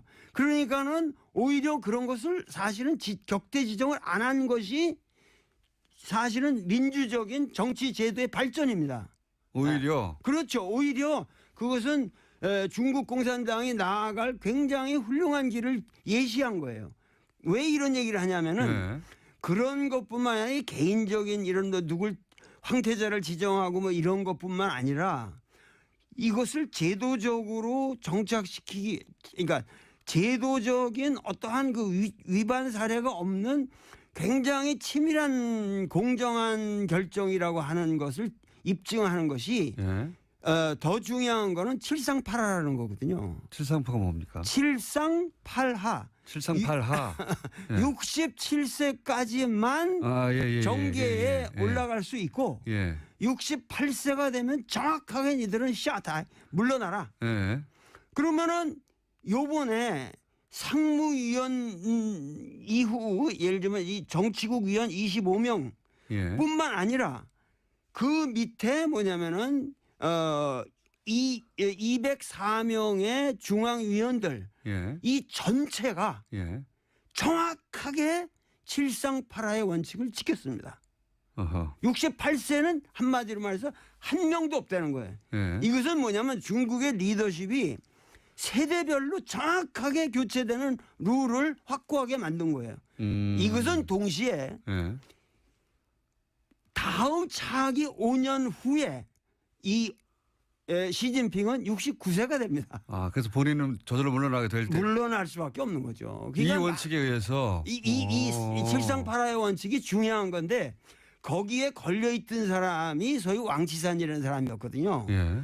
그런데 68세가 올해 됐는데 그 사람을 갖다가 중앙기율위원회 소위 말해서 부패청산에 가장 앞섰던 사람이고 예. 이 사람이 계속 갈 거다. 그러면은 이게 황제 권력을 만드는 거다 이랬는데 그 원칙도 깨지고. 그 예. 사람이 스스로 물러났어요. 깨끗하게 물러나고. 그래서 중국 지금 정치인은 우리가 생각하는 거하고 달리 어떠한 제도적인 원칙에 의해서 그 공정한 게임을 갖다가 계속 해 나가고 있다는 거예요. 그러면은 후진타오가 격대 지정을 안 했지만 67세라는 원칙을 이번에 스스로 지켰기 때문에 그렇게 지켜서 인선을 했기 때문에 네. 자기는 다음번에 자동으로 올려서 자기가 이제 사라질 거를 지금 예언한 것과 마찬가지로 예언한 거죠. 그 자기가 나는 예, 내가 1인 독재 이런 거 관심 없다. 격대 지정의 방식이 아니라 이런 식으로. 그래가지고 니들 앞으로 내가 옛날에 황태자 이런 것이 뭐냐면 굉장히 무리가 많았거든요. 이 보시라의 문제도 있었고 항상 누가 지정이 되면은 거기에 또 부패고리가 나라비 쓰고 자기도 함부로 할 수가 없단 말이에요. 네. 그러니까 거기서 생기는 그런 식의 게임을 하는 게 아니라 최근에 우리한테 문제가 됐던 사람이 저 광동성 서기인 그 후춘화하고 그리고 이쪽 천민월이라는 인물이었잖아요. 모릅니다. 이 천민월이라는 사람은 예. 이 사람의 그 절강성 시절에 이 고스트라이터였거든. 자기 쓰는 연설문을 전부 써줬던 문학 소녀 같은 사람인데 예. 그 사람하고 이 후춘화하고 이제 둘이서 격대 지정의 물망에 있다라고 얘기했는데 사실은 그런 방식으로 나는 취하지 않겠다. 그러고서 니들은 공정하게 앞으로 5년 동안 25명 중에 1인으로서 거기서 이제 자기는 경쟁에서 성장해라. 올라와라. 그러니까 지금 사람은 5년 전에 내가 뭐 미래에는 교통사고로 죽을 수도 있고 어떻게 될지 모르는 거 아니에요. 그러니까 나는 저기를 안 하겠다는 거예요. 그러니까 내가 다음 후계자를 지정하는 방식 자체가 비민주적이다. 비민주적이라는 거죠. 예. 예. 그리고 계속 젊은 세대가 정치 교체를 해 나가려면 그냥 나이로 자르면 된다. 그렇죠. 이런 원칙을 천명한 것이지 그러니까 황제가 안 되겠다고 한 것이다. 이게 거꾸로 안 되겠다고 한 것이죠. 그리고 이 전체 3시간 반에 예. 그 장문에 이거를 내가 다 들었는데 연설을 3시간 반이나 했잖아요. 그거 다 예. 들었어요. 내가 실시간으로. 예. 그 감을 잡기 위해서. 그런데 제일 마지막에 뭐라고 끝나는 줄 아세요? 뭐라고 그러냐면 청년이 흥하면 이 나라가 흥할 것이요. 청년이 강하면은 이 나라가 강할 것이다. 앞으로 이 청년들에게 꿈을 주는 정치를 못하면 이 나라는 끝이다. 이렇게 끝납니다. 마지막에. 그러니까 얼마나 이 세대가 변한다는 것에 대해서 이 사람은 신념을 가지고 있냔 말이죠. 그럼 우리 언론들은 이게 격대 지정이 안 됐기 때문에 이게 황제가 된 것이라고 그 선생님 말씀이하자면 거꾸로 해석을 왜 이렇게 한 겁니까? 그것은 예. 그 중국 정치의 내면을 보지를 않고 소위 말해서 이 시진핑을 보는 시각도 맨날 시진핑은 태자당이다. 이 태자당은 아무 지금 그런 말 쑥 들어갔잖아요. 내가 옛날부터 그럼 그 넌센스다. 이 사람은 태자당도 아니고 전혀 그런 중국이라는 거를 갖다가 무슨 상해파, 태자당, 무슨 공청단파 이런 식으로 중국을 바라보면은 중국 정치를 근본적으로 보지 못한다는 것을 내가 옛날부터 얘기해 왔는데 이런 시각에서 중국을 분석하는 게 일본의 언론의 딱 그 틀입니까? 틀이에요. 아주. 그래서 우리나라 그 기자님들이 전혀 독자적인 견해를 가지고 중국을 바라보질 않고 지금 나처럼 아마 이 진지하게 이 연설문 하듯 읽고 분석한 사람들이 거의 없는 것 같아요. 그러니까는 없겠죠. 그러니까는 뭐냐면은 일본 기자들이 중국을 비하시키기 위해서 보는 시각에서만 본다는 거죠. 그러니까 저는 내가 중국을 뭐 이렇게 올린다 이런 게 아니라 네. 우리가 정확하게 중국에서 무슨 일, what's happening, 거기서 무슨 일이 일어났냐고 있는 것을 네. 정확하게 알아야만 우리의 미래를 위해서 중국을 어떻게 중국이라는 함수를 요리해 가느냐 하는데 정확한 전략과 그렇죠. 전술이 나올 수 있다는 거예요. 아하, 이거 완전 정반대 해석이네요. 그러니까 네. 근데 그게 일본이 중국을 바라보는 시각을 우리가 그냥 번역하면서 고스란히 들여와서 그렇다는 거죠. 그렇죠. 그렇죠. 네. 아하, 그러면은 지금 시진핑이 지금 청년을 말했고 또 동시에 신세대 중국 특색 사회주의라고 주장했는데 그런 말씀까지 다 아시네. 대단한 거예요. 이게 뭡니까? 굉장히 이상한 말이거든요. 신세대 중국 특색 사회주의. 신시대. 신시대. 신시대. 근데 신시대 중국 특색 사회주의. 이거 시진핑에게 무슨 사상이 있냐? 네. 사람들이 자꾸 묻는데 네. 시진핑은 뚜렷한 사상이 있어요. 어떤 게 있습니까? 뭐냐면 이번 전체 여기 그 3시간 반의 연설을 치밀하게 분석해 보면 네. 놀라운 게 있습니다. 무슨 얘기냐면은 공산주의라는 것은 우리가 이론적으로 여기 다 아시겠지만 뭐냐면 역사를 이 발전적으로 보는 거 발전 단계로 보는 것이고 예. 그리고 그 역사가 그 변증법적 발전을 하는 가장 추동력이라고 하는 것이 소위 말해서 생산력과 생산 관계의 모순이라는 거란 말이에요. 네, 마르크스의 주장이. 네, 마르크스의 주장에 네. 그래서 그것이 생산 양식을 형성하는데 그게 하부 구조를 이루고 거기서 이제 상부 구조가 놀아난다 이런 얘기인데 네. 이 사람은 완전히 그런 구태연한 틀을 깼어요. 그러면 중국의 진정한 주요 모순은 뭐냐? 네. 맨날 우리나라 주요 모순 그 논쟁이 있잖아요. LA NLPD. PD 뭐 이런 거. 네. 근데 이 사람의 중국 사회의 주요 모순은 예. 국민들의 아름다운 삶, 美好的生活, 아름다운 생활에 대한 열망. 예. 그 아주 표현이 절묘해. 아름다운 생활에 대한 열망과 예. 이 불균형의 엉터리 여태까지 발전 사이의 모순이 주요 모순이다. 그러니까는 그 아름다운 생활, 삶을 향한 국민들의 열망이라는 건 뭐냐? 양극화를 그렇게 표현한 겁니까? 그렇죠. 예. 참 샤프하시네. 뭐냐면 여태까지는 이 등소평 이래 개혁개방 30년의 모든 그 모델은 선부. 특정한 놈, 흥묘백묘로 해가지고 어떤 놈이든 돈 많이 벌어라. 그럼 우리가 인정해줘 지원해주겠다. 그러면 거기서 꼼꼼을 떨어지는 거 분배한다. 예. 이런 선부론이 중국을 망쳐왔다는 거예요. 그래서 이 선부론을 이제는 뭐냐면 공유한다는 공산주의의 공짜로 예. 공부론으로 바꿔야 된다. 그리고 공향, 그 모든 부를 같이 국민들이 향유해야 된다. 그리고 국민이 주체가 돼야 된다. 이 국민이 주체가 되도록 만들기 위해서는 중국의 현실상, 그게 중국 특색이라는 거예요. 예. 중국 공산당의 영도력을 무시하면 안 된다. 근데 중국 공산당의 영도력을 강화시키려면 가장 방해 요소가 인간의 허약성, 뭐냐면 부패다 이거 부패. 부패. 아, 네. 그래서 중국 공산당의 영도력을 강화시키기 위해서는 중국 공산당을 쳐야 된다는 거야. 이놈들이 전부 부패해가지고 국민들의 그 신망을 얻지 못하기 때문에 네. 중국이 여태까지 난항해 왔다. 아하. 그러면 이 난항해온 이 중국을 바로잡기 위해서 부정한 현실을 정자정야 정치라는 것을 오로지 바로잡는 것이고 내가 10년 동안 할 거라고 하는 것은 실제로 이러한 잘못된 것을 바로잡는 것밖에 없다. 그래서 뭐냐면은 종옌 쯔당 뭐냐면 종엄치당이라고 그러지. 당은 엄격하게 다스린다. 그러니까 중국식 그 사회주의를 할 텐데 그래서 이제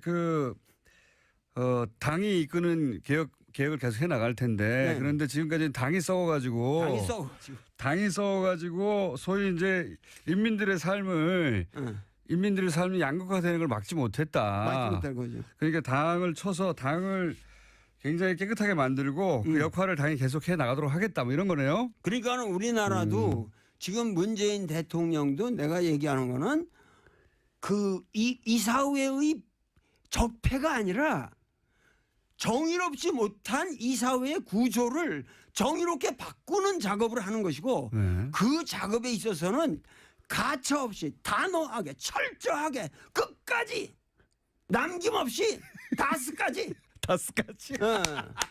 다 처단해야 한다고. 다 처단해야 한다고. 다스까지. 특별히 좋아하시네. 난 다스가 뭔지도 모르고 내 얘기를 했는데. 갑자기 예 시신빙에서 다스까지 오셔가지고. 알겠습니다. 어떤 의미에서는 그 문재인 대통령과 맥이 닿는 부분도 있습니다, 그죠? 그렇죠. 예. 그 문재인 대통령을 우리가 소득주도 성장이라든가 지금 정책 방향하고 그런 것을 저기 했는데 이 소위 말해서 이 중국 특색 사회주의의 예. 그 오위일체라는 게 있어요. 이 사람 오위일체. 사상 오위일체. 기독교에서는 삼위일체라고 그러잖아요. 예. 근데 오위일체인데 오위일체라는 게 뭐냐면은 경제 건설, 정치 건설, 문화 건설, 사회 건설, 생태 문명 건설이 하나다는 거, 일체다. 이 5가지의 위가 있는데 예. 그런데 경제, 정치, 문화는 중공 16대에서 이미 3위일체로 나왔어요. 예. 그 다음에 17대에서 4위일체라고 그래서 사회 건설까지 들어갔어요. 예. 그러면 경제는 부유하고 정치는 민주해야 되고 문화는 번영해야 되고 사회는 공평해야 된다. 예. 이게 지금 17대까지 나왔는데 이번 19대에 5위 일체가 들어갔는데 환경이 나왔네요. 생태. 거기에 생태 문명 건설이라는 게 들어간 거예요. 그러니까 뭐냐면 시진핑의 사상은 생태 문명 건설이에요. 지금 뭐냐면 예. 국민들의 삶을 아름답게 이 사람은 무슨 얘기까지 하냐면 매일이 사회주의 그러니까 아름다운 사회주의를 해야 한다는 거예요. 여태까지 사회주의는 그냥 평등이라는 그런 명목하에서 썩었다는 거예요. 이 막스 레닌주의를 암암리 까는 거예요. 뭐냐면 이제는 아름다운 사회주의를 해야 되고 그다음에 매일이 덮고자 그러면서 아름다운 국가를 만들어야 된다. 그렇게 해서 전인적인 국민 모두가 전인적인 발전을 해야 된다. 이런 식의 레토릭이 대단하거든요. 아하. 사실 중국이 최근에 각종 그 환경 부담금 국제적인 많이 내고 미국이 트럼프가 빠져나가는 자리를 중국이 막 메우고 있어요. 메우고 있어요. 예. 그게 근데 그런 데서 나온 거군요. 실제로 예. 중국은 이 태양광 발전에 있어서 세계 제1위를 맞습니다. 기술 기술 면에서도 제1위를 달리고 있고 여러 가지 면에서 지금 뭐냐면 도시 계획도 뭐냐면 지금 아까 그 후춘화 같은 경우도 얘기지만은 그 사람의 그 잘못된 것이 뭐냐면은 그 사람의 몽골 비서 당서기를 할 적에 그 예를 들면 3만 명이 사는 지역에 10만 명이 사는 그냥 뭐 그 아파트를 지고 막 이런 식으로 예. 무자비한 개발들을 했단 말이에요. 그러니까 예. 이 사람은 지금 중국의 문제는 이런 무분별한 개발에 있고 그래서 이거를 막아야 된다는 거예요. 그리고 토지 관리라든가 그리고 특히 중국은 아직까지 농촌 인구가 30%나 됩니다. 그러면은 이것에 의한 중국의 농촌을 살리지 않으면 중국이 미국이나 이런 거랑 앞으로 그 대항할 때 중국의 특색이 없어진다는 거예요. 중국의 모든 자본주의적 모순을 사실은 중국의 농촌이 쿠션을 받아준 거예요. 그러기 때문에 이 환경 문제를 앞으로 이 도농 간의 격차라든가 이런 문제를 해결하지 않으면 이것은 우리가 지금 민족의 위기를 맞이한다. 그래서 이러한 근본적인 그러니까 공산주의의 원래 평등관이라고 하는 것을 이 사람은 생태 문명이라는 말로 바꿨어요. 굉장히 세련되게 변화. 세련됐죠. 그런 변화가 지금 막 일어나고 있다. 네. 중국이 실제 그랬고 또 실제 이상으로 더 씌워진 이미지가 이게 환경을 오염하고 네. 뭐 단기간에 급속도로 발전하면서 뭐 우리한테도 그 미세먼지도 중국의 주역이라고 하고 네. 등등 전 세계적으로 중국에 대한 이미지는 싸고 저렴하고 더럽고 네. 오염돼 있고 이런 거잖아요. 이거를 근본적으로 뒤집겠다고 지금 나선 거네요. 말하자면. 그렇죠. 앞으로 5년 동안 여태까지는 자기가 그 소위 말해서 이 종엄치당 그 당내의 부패 그리고 더 큰 것은 군대 내 부패였어요. 그래서 군대를 과감하게 축소시켰잖아요. 별들이 우르르 날아갔어요. 그래가지고 그 군대를 축소시키면서 실제적으로 강군몽이라고 이 사람이 처음 등장해서 중국몽이라고 중국어몽. 근데 거기에 강군몽이라는 게 있었단 말이에요. 근데 이 강군몽이라는 걸 실현했어요. 과거보다 엄청나게 지금 군사력이 증가했습니다. 근데 거기에 가장 중요했던 건 뭐냐면 군대가 중국에서는 이 기업 같은 걸 많이 가지고 있었거든요. 여기서 생긴 부패를 아주 과감하게 척결했습니다. 그래서 하여튼 중국에서 고위 관료라고 그럴 수 있는 사람이 여태까지 매일 500명 이상씩 목이 잘려나갔어요. 매일이요? 매일 500명.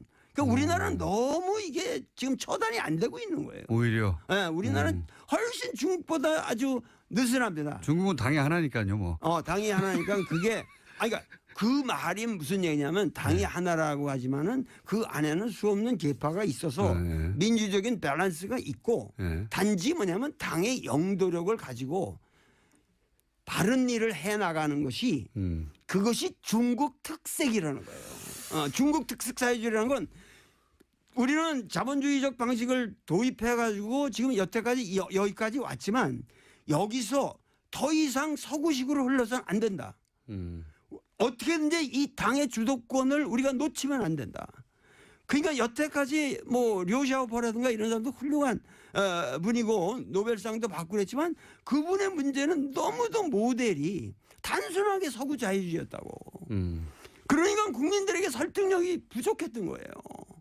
그러니까는 이러한 문제들을 감안해서 이 시진핑은 고민이 있는 거예요. 우리가 지금 이 시점에서 이 세계 인류 평화를 위해서 우리가 할 수 있는 일이라고 하는 것은 중국 공산당의 영도력을 살려가면서 어떻게 하면은 생태 문명을 건설하고 그야말로 메이하우드 정말 는 우리가 과거에는 중국과 미국의 모든 우리가 우리가 미국하고 한국을 생각해도 항상 나도 왜 미국 유학을 갔겠어요? 왜 내가 하버드니 이런 걸 그렇게 쳐다보고 그 가서 고생을 했겠어요?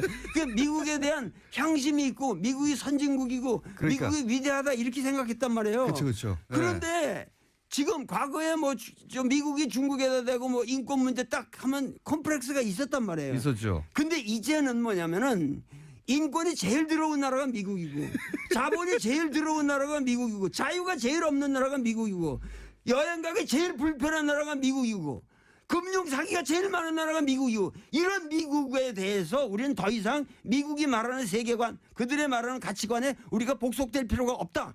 요번에 3시간 반 동안 계속 그 연설 내용이 뭐냐면 중국인의 가치관을 가지고 우리의 다른 척도를 가지고 우리 중국 공산주의의 미래를 봐야 된다. 그러니까 이 사람은 아주 뼛속 깊은 우리가 잠깐만 여기서 우리 언론인들이 시진핑을 바라볼 때 꼭 우리 자유민주주의처럼 쳐다보는 거고 그런 시각에서 볼 때 이 사람이 좀 삐딱하게 나간다 이렇게 본다고.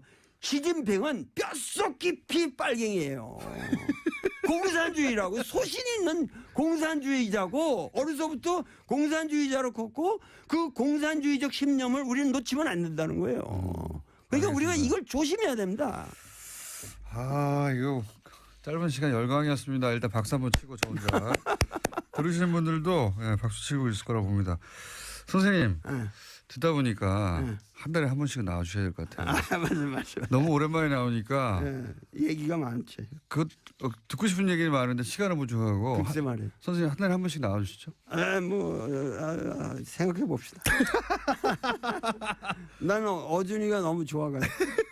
어준이의 그 쾌활한 웃음이 없으면 우리 국민들이 참 서글플 거예요. 선생님 가시기 전에 단답형으로 몇 가지만 말씀해 주시죠. 예. 시간이 거의 다 되긴. 이거 빨리 해야 되는데. 지나갔어요. 지나가서 오늘 질문 굉장히 많은데 질문 2개 했는데 여기까지 온 겁니다. 질문지는 10개인데.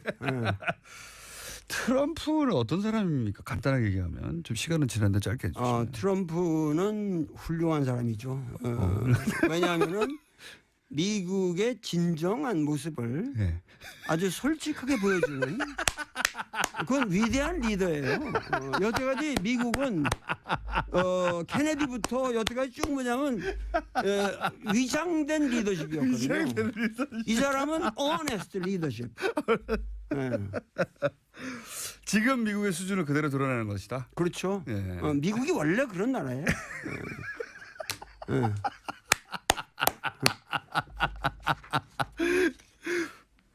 다음 주에 한 번 더 하시죠 일단. 아니 이거 제일 마지막에 예. 그 앞으로 이 시진핑에 대해서 우리가 어떠한 어떻게 상대해야 되느냐. 상대해야 되느냐. 예, 간단한 조언을 해주십시오. 간단한 거를 말씀드리는데 풀 버전은 다음 주에 한 번 더 하시죠. 예. 그 시진핑은 이제 향후 5년 동안 여태까지 이 당대에 대한 스트레스가 걸려가지고 사드 문제 이런데 강경한 그 자세를 취할 수밖에 없었던 그 국내 사정이 있었다고. 근데 이제는 그런 게 지나갔어요. 그리고 개인 리더십이 강화된 것은 사실이고 그리고 카리스마가 이렇게 확보됐기 때문에 우리가 외교하기가 더 쉬워졌다는 거예요. 오히려. 오히려 쉬워졌어요. 그래서 이 시진핑을 집중 공격을 해야 되는데 시진핑을 집중 공격하는 방향에 공략을 해야 된다는 거죠. 공략. 그거에 여러 방향이 있으나 가장 중요한 것은 지금 우리에게 평창 올림픽이라는 위대한 계기가 있습니다. 그렇기 때문에 이 평창 올림픽 다음에 그 다음 올림픽이 북경 올림픽으로 돼 있기 때문에 그 다음 개최국의 원수가 참석하는 것도 관례고 그리고 우리가 지금 이 문재인 대통령이 만나질 못했거든요. 여태까지 정상회담을 못했기 때문에 만나긴 했지만 정상회담 아니었고 정상회담을 못했죠. 그렇기 때문에 정상회담 겸 해서 시진핑을 초청을 해야 되는데 내가 얘기하는 건 우리가 국민들이 매스컴이건 뭐든 그 사람이 폼나게 좀 올 수 있도록 폼나게 해줘야 된다. 폼나게 뭐냐면 이 남북 문제가 또 결려 있단 말이에요. 그러면 이 평창 올림픽을 하나의 세계적인 세계인들이 모이는 자리에서 이 시진핑으로 하여금 자기들이 말하는 중국에 지향하는 이 동아시아 문명에 지향하는 바가 바로 이 평창 올림픽에서 구현하려고 하는 평화 정신이다. 이래 가지고 북한도 참여하고 이렇게 해서 평창 올림픽을 소위 말해서 그 트럼프가 지금 추진하고 있는 그런 모든 밀리터리즘의 그런 어떤 고립주의와 그 독선주의에서 벗어나서 중국 문명의 어떠한 그 점잖은 당나라 때와 같은 그런 의젓한 모습을 평창 올림픽에서 드러낼 수 있도록 그래서 기회를 줘야 된다. 전 세계인들이 한국이야말로 평화의 기수고 평화의 전당이고 한국 민족들은 남북한이 다 합쳐서 이런 올림픽 하나도 멋있게 진행하고 있구나. 이런 이 평창 올림픽을 앞으로 집중적으로 나라도 좀 특사로 보내주면은 내가 시진핑을 멋있게 설득해가지고 설득해가지고 이게 좀 이런 분위기를 만들어야 된다고. 평창 올림픽 대사가 오늘 방송에 출연했고요. 선생님, 다음 주에 한 번 더 나오셔야 되겠습니다, 일단. 아유, 이거 참 뭐 중요한 얘기가 너무 많고. 그러니까요, 저희 질문 2개 하다가 오늘 끝났어요. 예. 뭐 한마디라도 더 물어볼 거 없어요? 선생님, 시간이 다 돼가지고요. 예. 그리고 오늘 이렇게 끝나셔야지 다음 주에 저희가 또 모실 수 있어요. 예, 아유, 그렇습니다. 예. 다음 주에 나오시는 것으로 그럼. 지금까지 도올 김용호 선생님이었습니다. 감사합니다. 네, 감사합니다. 임문결 소장님, 네 나오셨는데 도올 선생님이 시간을 거의 다 쓰셔가지고. 네, 뭐 관계 없습니다. 인사는 안녕하십니까. 네. 저도 밖에서 정말 그 좋은 강의 듣다가 제 원고 읽는 거를 제가 뭐 잊어버리고 계속 멍하게 강의 듣고 있었어요. 완전히 강연에 빠져들었어요. 이게 저도. 인문학 강의죠. 그렇습니다. 네. 이를 들었으면 됐죠, 뭐. 자기하고 상관없는 주제인데도 불구하고 네. 듣다 보면 자기하고 상관없을 수가 없는. 도월 선생님은 네. 그 내용도 내용이지만 이 레토릭 예. 진짜 어휴. 트럼프 대통령에 대해서 제가 돌발적으로 물어본 거거든요. 위대한 지도자라고. 미국의 맨 얼굴을 드러내고 있다고. 저 밖에서 다 빵 터졌었어요. 그 얘기 하시는데. 정말 고급진 디스죠. 네네. 아유, 잘 들었습니다. 네. 그래서 오늘 주제는 원래 뭐였습니까? 아니, 그러니까 제가 네. 오늘 이 방송 끝나고 유럽으로 출장을 가거든요. 아, 그러시구나. 다음 주에 못 나와요. 네. 풀로 그냥 다음 주 도울 도울 풀로. 강의를 한번 쫙 하시면 어때요? 좋습니다. 네. 네. 그 제가 자, 앞으로 5분 남았고요. 말씀드린 것처럼 가는데 유럽에서 다스가 누구 건지 물어보려고. 예. 근데 독일어가 재밌어요. 다스가 누구 겁니까를 독일어라면 Wessen ist das예요. 네. 근데 이것이 이것이 누구 겁니까가 또 Wessen ist das예요. 네. 그러니까 독일어로 다스가 이것이라는 거죠. 그러니까 이것이 그냥 다스예요.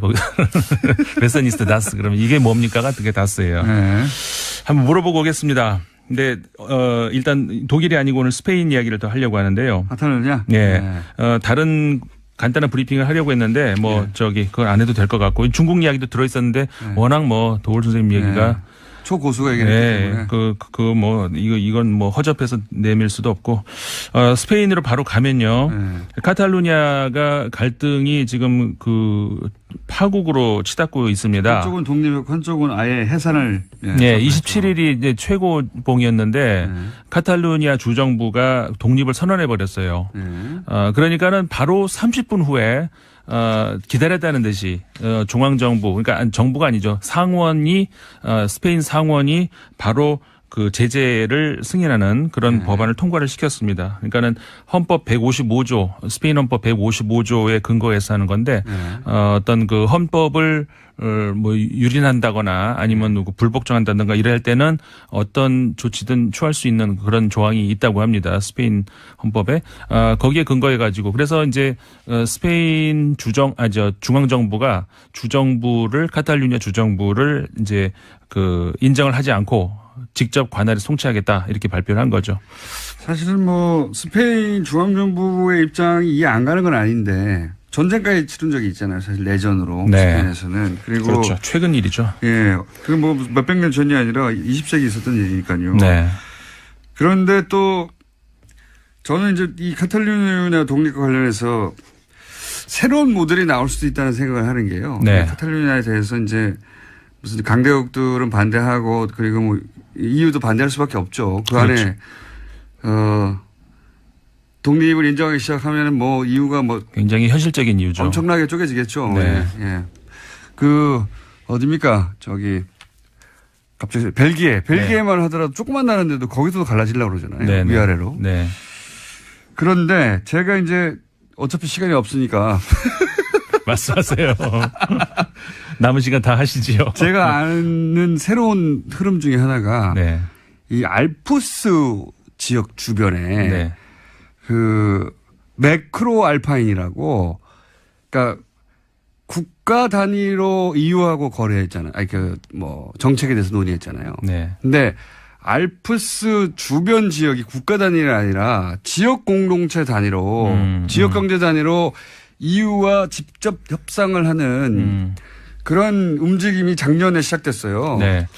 그 말씀을 안 그래도 제가 드리려고 했었는데 사실은 그 스페인의 문제를 보려면은 우리가 한 발짝 떨어져서 그러니까 우리가 아니죠. 사실 유럽 사람들이 한 발짝 떨어져서 그 유럽 통합의 정신을 먼저 봐야 돼요. 사실 그거는 통합 정신은 이제 옛날에 칸트부터 시작이 된 거지만 어쨌든 거기까지 갈 건 없고 뭐냐면은 현대적 의미에서의 그러니까는 그 뭡니까 이 외교, 국방 이런 거를 통합하자는 그런 게 아니고 그러니까 그런 거는 이제 큰 단위에서 그러니까 하는데 문화적인 것 이런 것들은 더 잘게 쪼개 가지고 그거는 더 보장하자는 것이 유럽 그 통합의 정신이었거든요.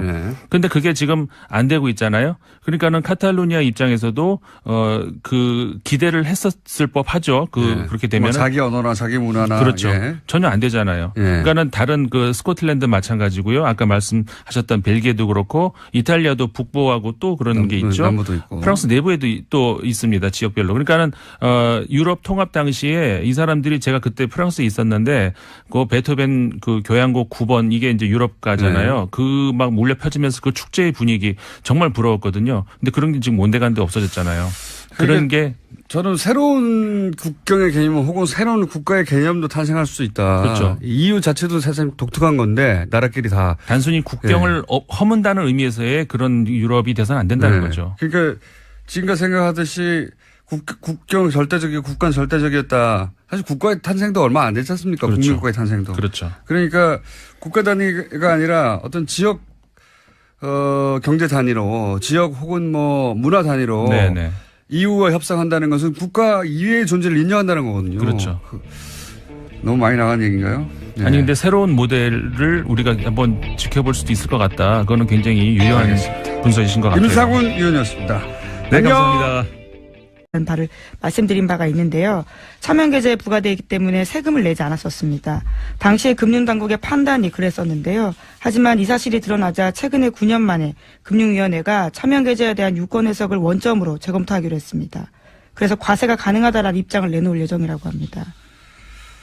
금융위원회 주요 인사들은 뭐 바뀌지 않았다고 해요. 정권이 바뀐 거죠. 예. 정권이 그렇죠. 바뀐 유권 해석이 바뀌는 거니까요. 정권이 바뀐 것이고요. 과징금 부과 대상은 아니라고 했는데 이렇게 되면은 조 단위는 아니고 그죠? 예.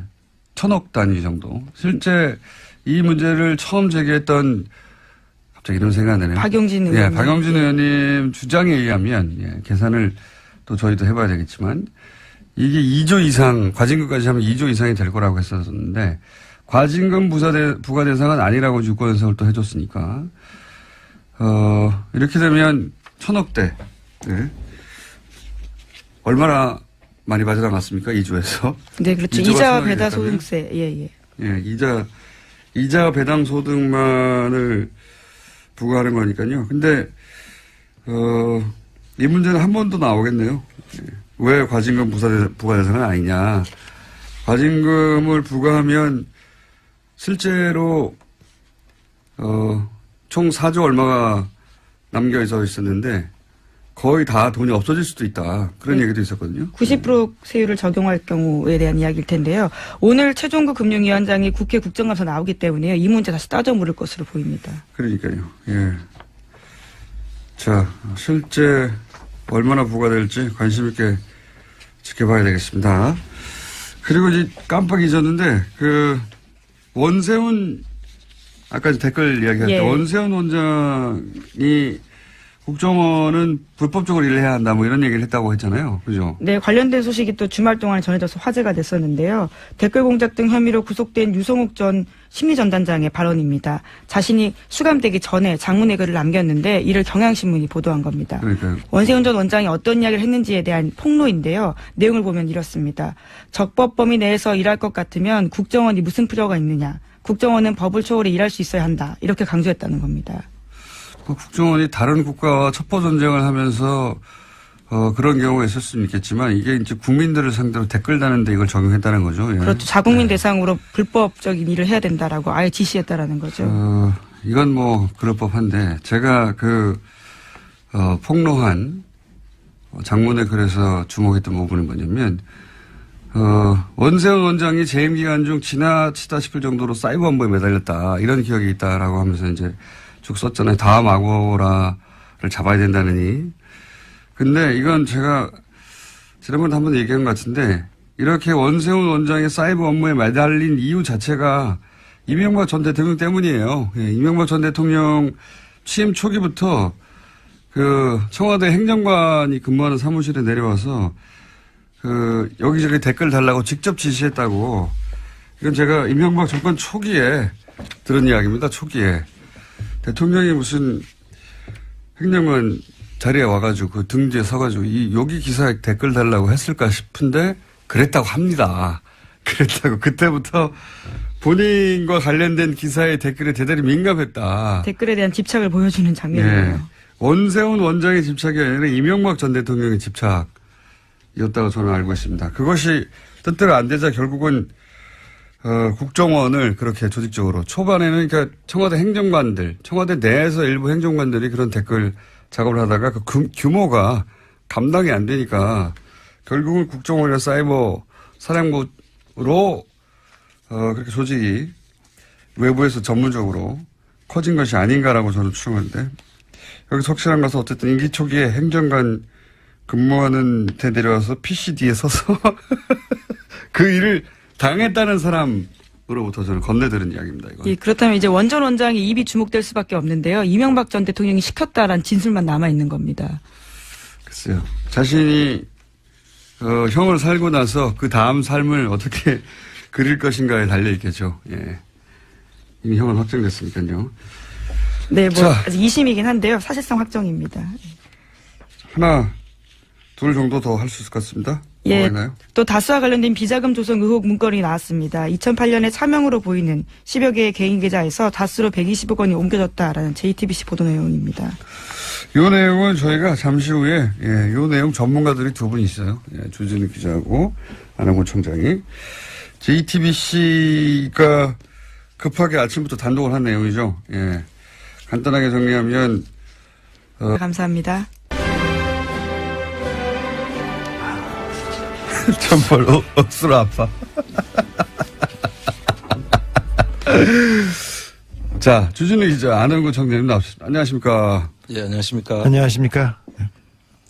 네, 오랫동안 이미 2달 이상 거의 있으면 3개월째 진행하기 전 이 코너. 저희가 처음 이 다스 얘기를 꺼냈을 때 굉장히 어려웠어요. 왜 구조부터 이해시켜야 되기 때문에 BBK 10년 전이 아니죠. 17년 전으로 거슬러 올라가서 또 땅이 있었다 이게부터 해가지고 참 복잡했는데 이제는 많은 분들이 이제 전체 그림은 이해하시는 것 같고 그리고 이제 많은 분들이 그래서 다스 누구 거냐고 묻기 시작하셨습니다. 그런데 지난주에 JTBC가 다스 관련 특종을 굉장히 아침 이른 시간에 급히 내놨어요. 비자금을 찾았다. 비자금으로 의심되는 계좌를 찾았다. 예, 비자금 계좌라고. 근데 이제 그 내용을 자세히 듣고 보니까 이거는 우리가 2달 전에 다뤘던 문서 이야기 같은데. 안홍근 총장님 아닙니까? 예, 지금 이쯤에서 제가 좀 고백을 해야 될 게 있는데요. 그 주진우 기자가 찾은 문건 속에 그 비자금으로 보이는 명단들이 있었지 않습니까? 그걸 제가 하도 아무도 안 받길래 제가 그 JTBC에 그걸 줬어요, 사실은. 주진우 기자한테 상당히 미안하게 생각하는데. 아니, 그 말은 하고 해야 될 거 아니야, 말은. 아니, 근데 그렇게 해서 JTBC가 아주 제대로 그 기사, 그 문서의 의미를 저희는 읽고 지나갔었거든요. 뭐냐면, 이건 김재정 씨 차명 계좌, 김재정 씨 이름 하에 관리되는 차명 계좌로 의심된다. 이것이 결국 비자금 아니겠는가. 이런 식의 아주 짧은 코멘트만 하고 넘어갔어요. 예. 예, 그랬는데 여기서 JTBC는 뭐랑 매치를 시켰냐면 이거는 JTBC의 공입니다. 공인지 실수인지 앞으로 밝혀지겠지만 2008년에 이제 정호영 특검이 있었습니다. 정호영 특검이 도곡동 땅에 소위 말해서 BBK 특검이었죠. 예. BBK 특검. 덮어주기 특검이었죠. 예. 그 특검 때 실제로 다스의 차명 계좌로 약 120억 대의 비자금이 조성된 거를 찾고도 덮어버렸다. 이런 얘기 저희 방송에서 몇 번 했는데 액수가 거의 비슷해요. 예. 그래서 JTBC는 이 소위 이제 정호영 특검이 덮었다고는 120억대 비자금의 계좌를 확보한 것으로 이해한 겁니다. 그렇게 지금 보도가 나갔고. 예. 네. 네. 그럴 수도 있죠. 그것도 안원구청장의 공이 큰 것 같은데 아니에요. 아니에요. 그 정호영 특검이 찾은 그 비자금은 네. 그때 당시 사장 김성우라는 사장이 그 권안무개 전무랑 해서 관리하던 따로 MB는 모르던 자금이었어요. 그래서 그 MB는 모르던 비자금을 찾아서 MB 쪽 다스한테 돌려준 게 그때 100억 원대 그 자금이었고. 이명박 전 대통령이 모르던 비자금이 있을 수 있습니까? 그거 모르는 것으로 했겠죠. 자, 2007년까지는 네. 다스는 이명박의 회사고 이명박이 수시로 돈을 찾아가요. 그러기 위해서는 전산화를 시키면 안 돼서 수기로 장부를 만들었어요. 수기로. 그래서 장부를 만들고 돈을 계속 빼갔습니다. 선거 때마다 이렇게 빼가고 왔다 갔다 했는데, 워낙 그렇게 장부도 제대로 안 되고 전산화도 안 됐으니까 이거 빼먹기 좋지 않습니까? 그러자. 그럼 이명박 전 대통령 잘못이 없죠. 그 비자금에 대해서 몰랐다면. 자, 100몇 억에 대해서는 없는데 그것만 비자금이냐? 그거 말고 또 있어요. 이번에 나왔던 그거는 이것 말고 또 다른 비자금이었고요. 아니 그러니까 이제 그러면 정리를 해보자면 정호영 특검이 찾았던 120억 그 비자금은 그러니까 MB는 모르고 그 임직원들이 해먹다가 걸린 돈이었어요. 라고 지금 주진우 기자는 알고 있는 것이고. 그럼 그 자금들을 다스로 옮겼는데. 그 자금을 그걸 현실화한 것이다 이런. 네네 그렇죠. 그렇습니다. 그 부분은 또 다르게 얘기했는데 지난번에 우리가 방송에서 대통령 되기 전에 못 알아듣고 있어요. 지금 혼자 진도 나가지 말고. 자, 지난번에 저희가 대통령 안가에서 대통령이 되기 직전에 그러니까 당선자 시절에 안가에서 이동영이라는 사람이 오고 어떤 사람이 와서 사장을 잘라라 말라 이렇게 해서 안가에 왔다는 얘기를 잠깐 했었어요. 근데 그때 다뤄졌. 잠깐만. 혼자 막 진동하는데 한 달 전쯤에 이명박 전 대통령이 된 이후로도 다스 인사와 관련해서 직접 지시를 안가에서 내렸다 이런 얘기를 한 적이 있습니다. 네. 그 내용을 지금 혼자 막 진도 나가고 있는 거예요. 그런데 자 인사와 그 비자금 2008년에 개인 명의의 계좌 43개가 다스로 옮겨졌다 이런 내용인데 이 문건 자체가 주진우 기자가 사실은 들고 나왔던 문건 제가 이 방송에서 얘기했던 내용입니다. 예. 네, 분홍 보따리에 쌓여져 있던 그 문건이죠. 네. 이 자세한 얘기는 잠시 후에 하기로 하고요. 자, 다음 뉴스 하나 아직 2분에 남았네요. 2개 정도 더 할 수 있습니다. 예. 네, 자유한국당이 현재 국정감사 보이콧하고 있다고 밝혔는데요. 하지만 다음 달 2일로 예정된 국회 정보위에 국정원 국정감사에는 참여하겠다라는 의사를 내비쳤습니다. 정보위 자유한국당 간사인 이완영 의원이 어제 밝힌 바인데요. 국정원 개혁발전위원회가 연일 과거사의 일탈 행위를 찾아내고 검찰에 고발하고 있다면서 이 문제를 제대로 따지겠다라고 밝혔습니다. 이제 이건 다른 게 아니고 이제 국감이 끝났기 때문에 이대로 국감 끝까지 안 들어갈 수는 없으니까, 네. 마지막 정보위원회 들어가겠다고 하는 거겠죠. 예. 아시는 분은 아시겠지만 한국당은 방통위원, 본인들이 지명했던 방통위원이 임기 이전에, 사퇴하는데, 예. 그 2명의 지명권을 여당에서 행사했다고 해가지고 지금 국감 보이콧을 하고 있습니다. 예. 자유한국당의 논리대로면, 자신들이 여당 시절에 6명을 임명하거든요. 예, 6명 임명했는데 지금은, 야당이 되면 이제 3명으로 줄잖아요. 심지어 야당도 다양해졌습니다. 과거와 다른데요, 처지가요. 예, 야당이 되면 이제 줄어드는데 숫자가 그걸 인정할 수 없어서, 예, 자신들이 한번 임명했던 사람들이 보궐이 되면 그 사람들을 자기가 야당이 됐더라도 계속 지명해야 된다는 논리로 이제 보이콧을 하는데 이 논리대로면 6명을 여당일 때 지명했어요. 자신들이 야당이 됐어요. 이제 3명으로 줄어야 되는데, 임기 직전에 다 사퇴하게 만드는 겁니다. 그러면 영원히 6명을 지명할 수 있어요. 이런 논리대로면. 왜냐하면 임기 전에 6명은 자유한국당에 배정됐다는 주장이거든요. 야당이냐 여당이냐 아니가. 놀라운 아니라. 주장입니다. 예, 그래서 이 논리대로면 여당 야당 상관없이 자유한국당은 항상 6명 할 수 있습니다. 임기 직전에 사퇴시키고 계속 보궐시키면 되죠. 연속해서. 말이 안 되는 주장인데. 어쨌든 그 이유 때문에 국감 보이콧 수사를 했는데 큰 반향이 없자 예. 막판에는 참석하려고 하는데 그게 이제 마침 국정국감입니다. 뭐 있나요 또? 예, 하나 더 소식 전해드리면요. 벌써요? 예, 김무성 바른정당 의원 등 당내 통합파 의원들이 어제 회동을 가졌습니다. 그리고 오늘 11월 1일에 개최 예정인 의원총회를 전후로 해서 탈당을 할 예정이라고 합니다. 선도 탈당 이게 아니라 한 번에 움직이려고 하는 거군요. 예. 네, 11월 3일에는 또 자유한국당의 박근혜 전 대통령 관련해서 출당 관련된 최고위원회가 있거든요. 여러 가지로 분수령이 될 자리가 있다라는 주장입니다. 녹취록이 어떻게 되느냐, 이영주 위원회. 그게 또 중요한 관건이겠죠. 원래 녹취록, 원래 홍준표 대표하고 서청원 의원이 대결할 때 처음에 녹취록은 하나만 존재하는 것으로, 예. 그 녹취록의 내용을 각자 자기가 유리한 방식대로 얘기하는 것으로 이렇게 이해가 됐었는데, 이용주 의원이 등장하면서 양상이 좀 달라졌어요. 이용주 의원은 홍준표 대표는 그 재판 시작되기 전에 돈을 전달했다고 하는 사람, 그 사람은 서청원 의원 사람인데 나한테 그러냐라고 항의했다고 하고. 네, 자제시키라고 전화했다라는 취지죠. 서청원 의원은 자신에게 청착했다고. 그건 뭐 같은 말을 어떻게 해석하냐에 따라 다를 수 있습니다. 이용주 의원이 등장해서 했던 말은 두 사람이 그동안 다퉜던 내용과는 다르고 사실이라고 하면 다르고 1심이 끝난 후에 돈을 전달한 사람의 진술을 번복하게 해달라는 청탁을 했다. 라는 게 이용주 의원의 주장이거든요. 예. 그러한 또 녹취록이 있다라는 취지 이야기인데요. 그러니까 만약에 그게 실제로 있다면 그 녹취록이 개뻥이냐 아니냐 오늘 여러 번 나오네요. 개뻥.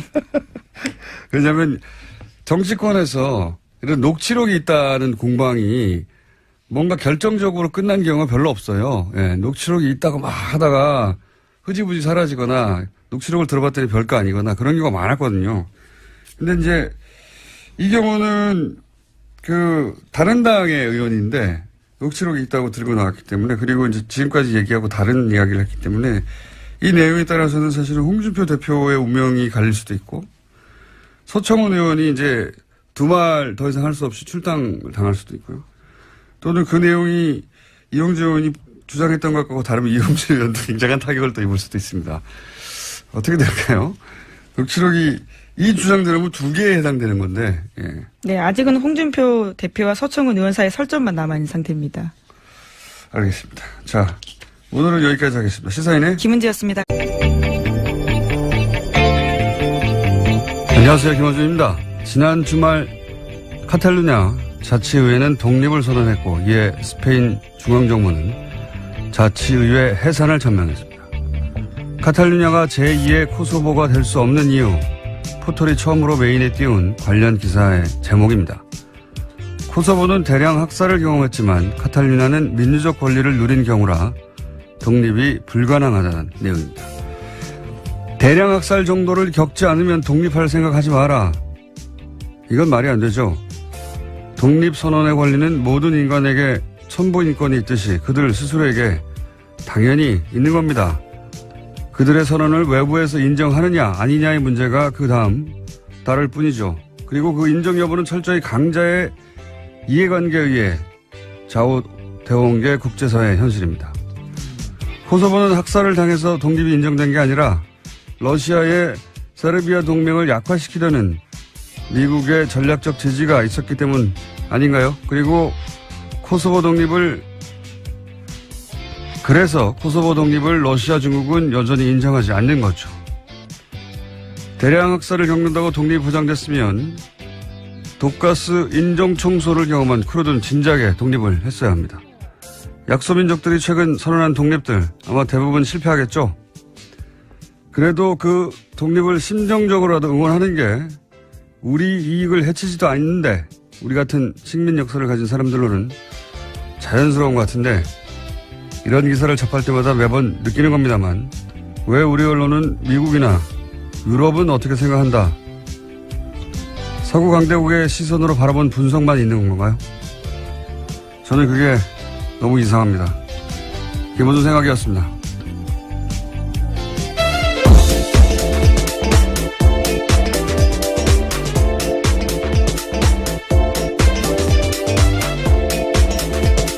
시사인의 김은지입니다. 저는 이런 뉴스가 참 관심이 많은데 월요일 어떠십니까? 네, 안 좋아 보이시는데요. 괜찮으신가요? 졸립니다. 예, 매우. 저는 이런 뉴스, 국제, 독립 뉴스라든가 분쟁 뉴스가 관심이 많은데, 이런 뉴스를 전하는 보도를 볼 때마다 참 이상해요, 저는. 왜 이렇게, 미국이나 유럽, 특히 서구 강대국의 시선만으로 이런 사안을 보는 건지, 예를 들어서 이 카탈루냐는 스페인 영토 주권을 얘기하거든요. 영토 주권. 스페인, 국경은 절대적이다. 영토는 절대적이다. 그런데 미국도 그걸 지지하고 있고요. 근데 이제 코소보 때는 미국은 세르비아의 영토 주권보다는 코소보의 민족 자결을 응원했어요. 예. 근데 그 이유가 정반대죠, 지금하고는. 지금 이걸 그대로 적용하면 카탈루냐 독립을 지지해야지, 미국이. 예. 그러니까 지금 코소보가 인종청소를 당했기 때문에 그런 거라고 유럽의 누군가가 얘기했더니 우리 기사가 됐는데 인종청소를 당하는 소수민족은 많아요. 오히려 쿠르드 같이 인종청소를 가장 많이 당했는데 가장 많이 배신을 당한 게 쿠르드잖아요, 미국한테. 예. 네, 계속해서 전해드린 바가 있는데요. 그건 상관이 없는 거고 사실은 실제로는 이게 이제 세르비아 동맹국이니까 러시아가 그래서 미국은 코소보를 지지한 거고 정반대도 있어요. 크림반도 때는 미국하고 러시아가 정확하게 반대로 행동합니다. 예. 크림반도 쪽에 러시아계가 독립하려고 할 때는 러시아는 또 민족 자결을 지지한다고 하고 그다음에 미국은 영토 주권, 우크라이나 영토 주권 지지한다고 하고 왜냐하면은 흑해 부동항을 누가 차지하냐를 가지고 싸운 거니까. 국제법상 무슨 대단한 원칙이 있는 것처럼 기사는 쓰는데 다 개뻥이에요. 관계들 자기들 마음대로 그때 자기들이 유리하면 지지하고 불리하면 반대하고 그러는 거죠. 강대국들은 자기 시선이 있잖아요. 자기 이익이라고 하는. 예. 우리 언론들도 우리만의 시각이 좀 있었으면 좋겠습니다. 이런 뉴스 전할 때. 항상 하는 얘기지만. 자, 첫 번째 뉴스는 뭡니까? 네, 국정원 관련된 소식 계속 전해드리고 있는데요. 오늘 아침도 똑같습니다. 박근혜 정부에서 남재준 국정원장이 소위 7인회를 꾸렸다라는 보도가 오늘 아침 한겨레 신문에 나왔는데요. 매주 수요일 회의를 열었다라는 겁니다. 여기에서 이 7인회가 검찰의 댓글 수사를 대비한 가짜 사무실을 만들고 남북 정상회담 회의록을 공개하는 등 주요 정치 공작을 해왔다라는 건데요. 이 7인회 멤버에는 어제 검찰에 출석한 장호중 전 부산지검장 등이 포함되어 있습니다. 이 양반들은 7인회 같은 걸 좋아하나 봐요.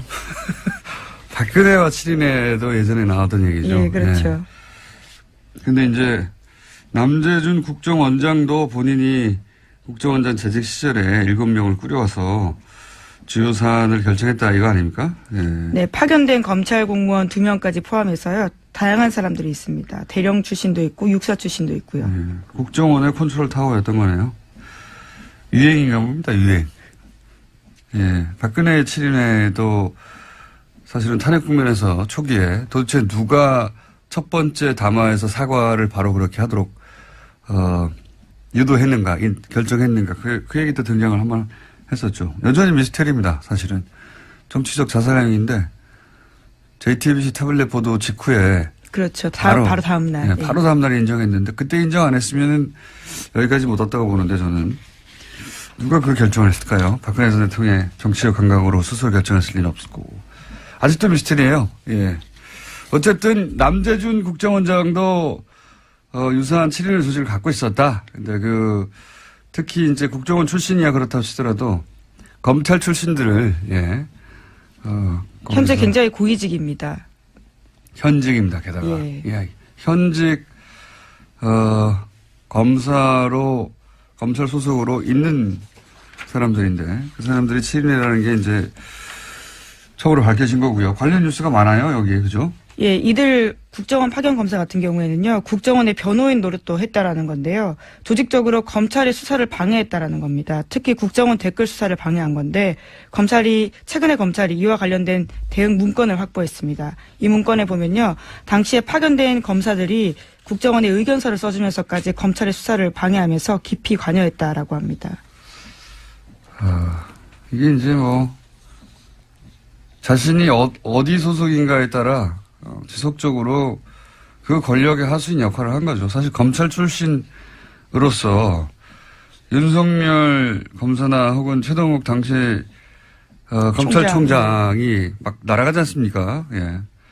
그러니까 자기가 평생 속했던 조직의 선배 수장들이 막 당하는데도 상관없는 거죠. 예. 상관없이 그냥 국정원에 가면 또 그 국정원에 충성하는 겁니다. 예, 오히려 자신의 출신 조직인 검찰의 수사를 방해하는 역할까지 하게 된 건데요.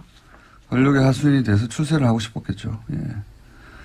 그래서 국정원에서 댓글 수사를 하는 검찰을 가장 방해한 자들은 국정원에 파견됐던 검사들이었다. 뭐 이런 내용입니다. 예. 네, 어제 JTBC가 관련된 내용을 여러 가지 보도했었는데요. 뿐만 아니라 국정원 직원들이 재판에 증인으로 나갔을 때 이와 관련해서도 꼼꼼하게 지침을 내렸다라고 합니다. 해당 검사들이요. 예, 증인도 코칭을 한 거죠. 국정원 직원들을 재판장에 가서 이렇게 해야 빠져나갈 수 있다.